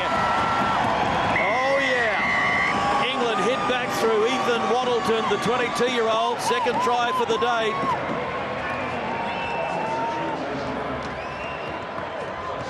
Well, so often is a finisher, and you almost expect, you know, what's going to happen next. The hitch kick gets on the outside of Anstey, who goes for the push, and then the step inside. What an effort from Porch. Hits him with the left shoulder, but then take a look at that offload. Not only that, he absorbs the hit from Maloof, which means that Waddleton can stroll in unopposed. Dan Norton, the provider. And the conversion not successful this time. Yeah, Dan Norton, the provider. So often he's the finisher. It's other people laying it on a platform for him. But on that occasion, he showed that he can offload.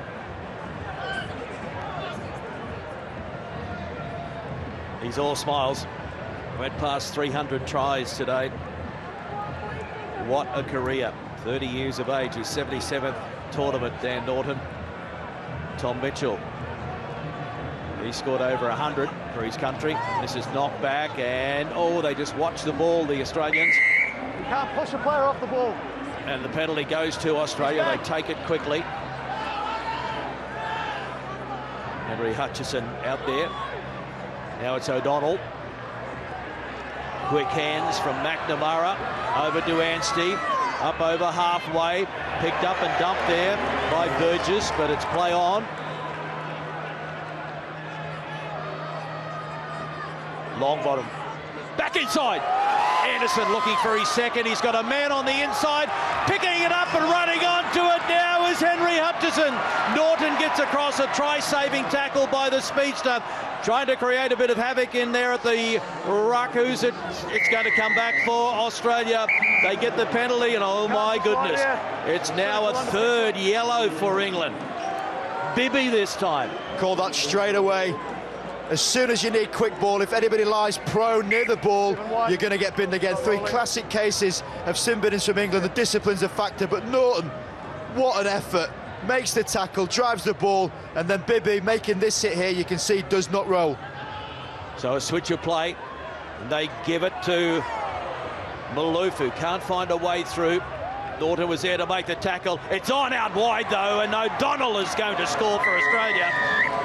Nominated for the World Rugby Player of the Year in the previous HSBC Sevens World Series. But Benny O'Donnell clear under the line. And it's a lovely fat ball play. Maloof just takes a hit. Norton does well to stop him. But then, because he stepped in to make the hit, numbers out wide. It's a 3-on-1. Nothing Glover can do. And just take a look at Ben O'Donnell. He could not look much more Australian, could he? What are you trying to say? I love it. Absolutely love it. He is one of the most laid-back people, quality person to have around, and that is an impressive mullet. Yeah, well, his friends at the Randwick Club in Sydney will be impressed with that. Spent some time in Spain, of all places, playing a little bit of rugby.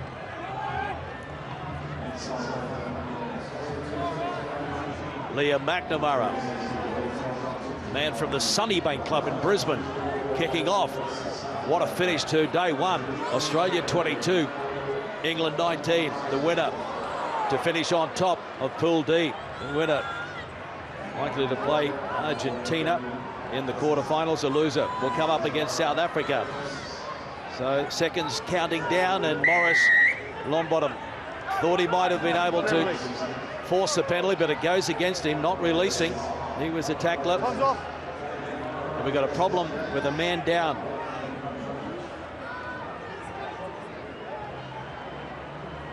Here, guys. Referee saying Longbottom did not release. Just stay down, stay down, stay down. Richard de Carpentier in 13. Yeah, guys, we need medics. Yeah, he's not good. Medics. Didn't seem to be too much in it, but obviously fell awkwardly. He just hit the floor pretty hard, I'm sure. Now, let's look at the stats now. England's tackling formidable in this game. They've been really good, but Australia dominant in that also. Missed tackles even. You've got to say both teams really are committed in how they defend, and that's a lot harder for Australia. They had significantly more carries than England, which shows how just important the defence can be. Line breaks have kept pretty low. England just a 3. You've got to think about how they've converted those. That's the thing to look at. Possession clearly in Australia's favour. Out-and-out dominance from them with possession, and that's why they've had a stronghold in this game. Not a huge amount of offloads, so the Corries aren't necessarily providing those inroads, but it really does change the way you play, and overall both teams have been accurate. That's why that number is so low. That for me is the defining factor. Clarkie, you play a game of sevens, 42 minutes long, with 6 minutes with 6 men on the pitch is going to be tough.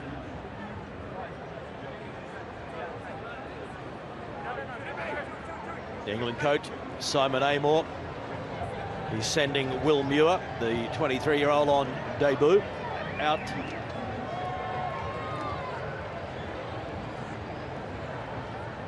Let's hope that Richard de Carpentier is okay. There's Tim Walsh. Rio Gold is the Australian women's coach, taking over from Andy Friend. And Stephen Hoyle's there as well as his assistant. We don't see him out on the bench at all, but the manager for the first 2 legs this series is former Wallaby Rob Horn, who had his career cut short with a freakish accident playing for Northampton in the Premiership. The DHL Impact player, I know you're right into this. Well, I do love a stat, Clarkie, that's for sure. One person who's impressed throughout Longbottom is just so good at carrying the ball. When he does, he makes the breaks. Not many offloads, surprisingly, because you think he does get that half opportunity. We're seeing him in full flow here. Ben O'Donnell, here's a man, he took 3 of these awards last year. He's got more watches than most markets in Hong Kong. He is a wonderful player and so balanced in his game as well. That's what you look for. Not always the big moments, the try-scoring moments. It's all about the contributing factors. And that's why these players always step up. This is the 20th anniversary of the HSBC Sevens, and it all started here in Dubai in 1999, but I should remind everybody that next year the Dubai Sevens celebrate its 50th anniversary, and what a celebration that is going to be. So 20 years on the World Series, but prior to that they had 30 years of tournaments, and next year they mark 50 years. And it's going to be a little later than normal. It's going to be a week later. So over 3 days, December 5, 6 and 7. So if you're booking your travel for next year, get in early. And here's Pool D standings. Australia and England both on 6 points. So the winner of this one looking like they will play. Looking like they will play Argentina. Or in fact, the winner will play Argentina. The loser will play South Africa in the quarterfinals tomorrow in the race for the gold medal. Ben O'Donnell going over when England were down to 6 again. And it's so difficult to defend when there's just 6 men on. As soon as you make that inroad, then commit people to a breakdown, the numbers are always going to be on the outside. O'Donnell took advantage of that. The most carries, Conrado Rura doing his bit for Argentina. Long bottom. You expect him to have plenty of carries because he is a scrum half, but gee, for a small man, he gets through a lot of work. And the line breaks. Rura again, Moroni. 2 Argentinians on top there. Curry, no surprise to see him leading the way for New Zealand. And the most tackles, Stamen. Out and out. I mean, he really is a grafter, but you've got people in the team that are making 14 tackles in 3 games. You know they're putting some serious work in. And it's good now to see de Carpentier getting clapped off. We thought his ankle. He actually tried to stand up, and I think because he hit the floor with such force, they're just a little bit concerned about his balance and concussive symptoms. So for anyone watching back in England, the big man seems all right. Australia, ready? All about precaution and player welfare paramount. So there is less than 10 seconds remaining. Can England go coast to coast and deny Australia top spot in Pool D? Well, we know they've got the speed and the talent to do it. So time is up now. England inside their own 22, looking to spoil the party for the Aussies and flirting with the touchline as well. And then it's into touch, and so that will be it. Australia, they are celebrating. They've gone 3 from 3 on day 1 Australia over England by 22 points to 19. Trailing at half-time 14-12, but England, their own worst enemy at times. 3 men in the sin bin certainly didn't help their cause.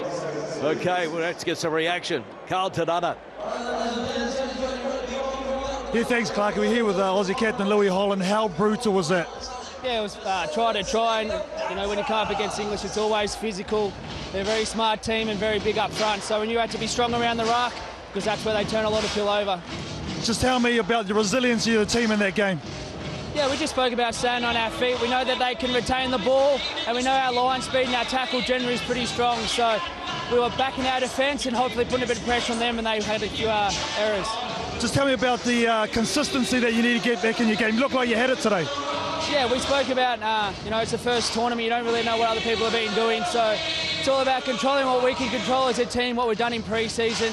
We've got little key indicators to give us marks on where we are in regards to how we want to hold ourselves. So it's just about revisiting that, having a look at our opposition, but more about what we can do in-house. Look sharp today. Good luck for tomorrow. Cheers, mate. Thank you. Well done, bro. Okay, well, let's go through the pool now. The end of day one, and South Africa and Argentina finish on 7 points each, but it will be South Africa taking top spot there because of that points differential. In Pool B, Fiji on 9, 3 from 3. Scotland edging ahead of France because of the better points for and against. And Kenya not having a good day, none from 3. In Pool C, New Zealand on top, 3 from 3.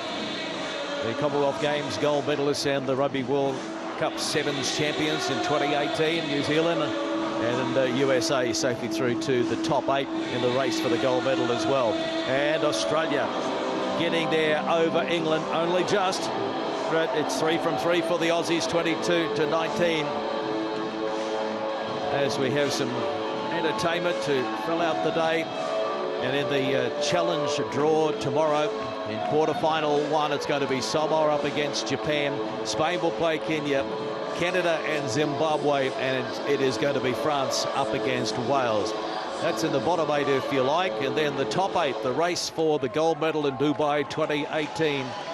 South Africa will play England. What a match that is going to be. New Zealand and Scotland. The Scots, of course, very capable of an upset, but New Zealand so steady. Australia against Argentina. And it's going to be Fiji up against the USA. Some great action coming up on day 2 of Dubai 2018. And the player tracker for you, who's been putting in the hard yards, who's been doing more than his bit for the team. And it's Conrado Rura from Argentina and Morris Longbottom sharing the lead on 26 apiece. Ferguson, Maroney, O'Donnell, Curry and McFarlane all having good days for their teams as well. So it's been a cracking day on day 1 at Dubai. I'm Greg Clark on behalf of all the commentary team and all of the production team. It's good night from the UAE, Dubai 2018.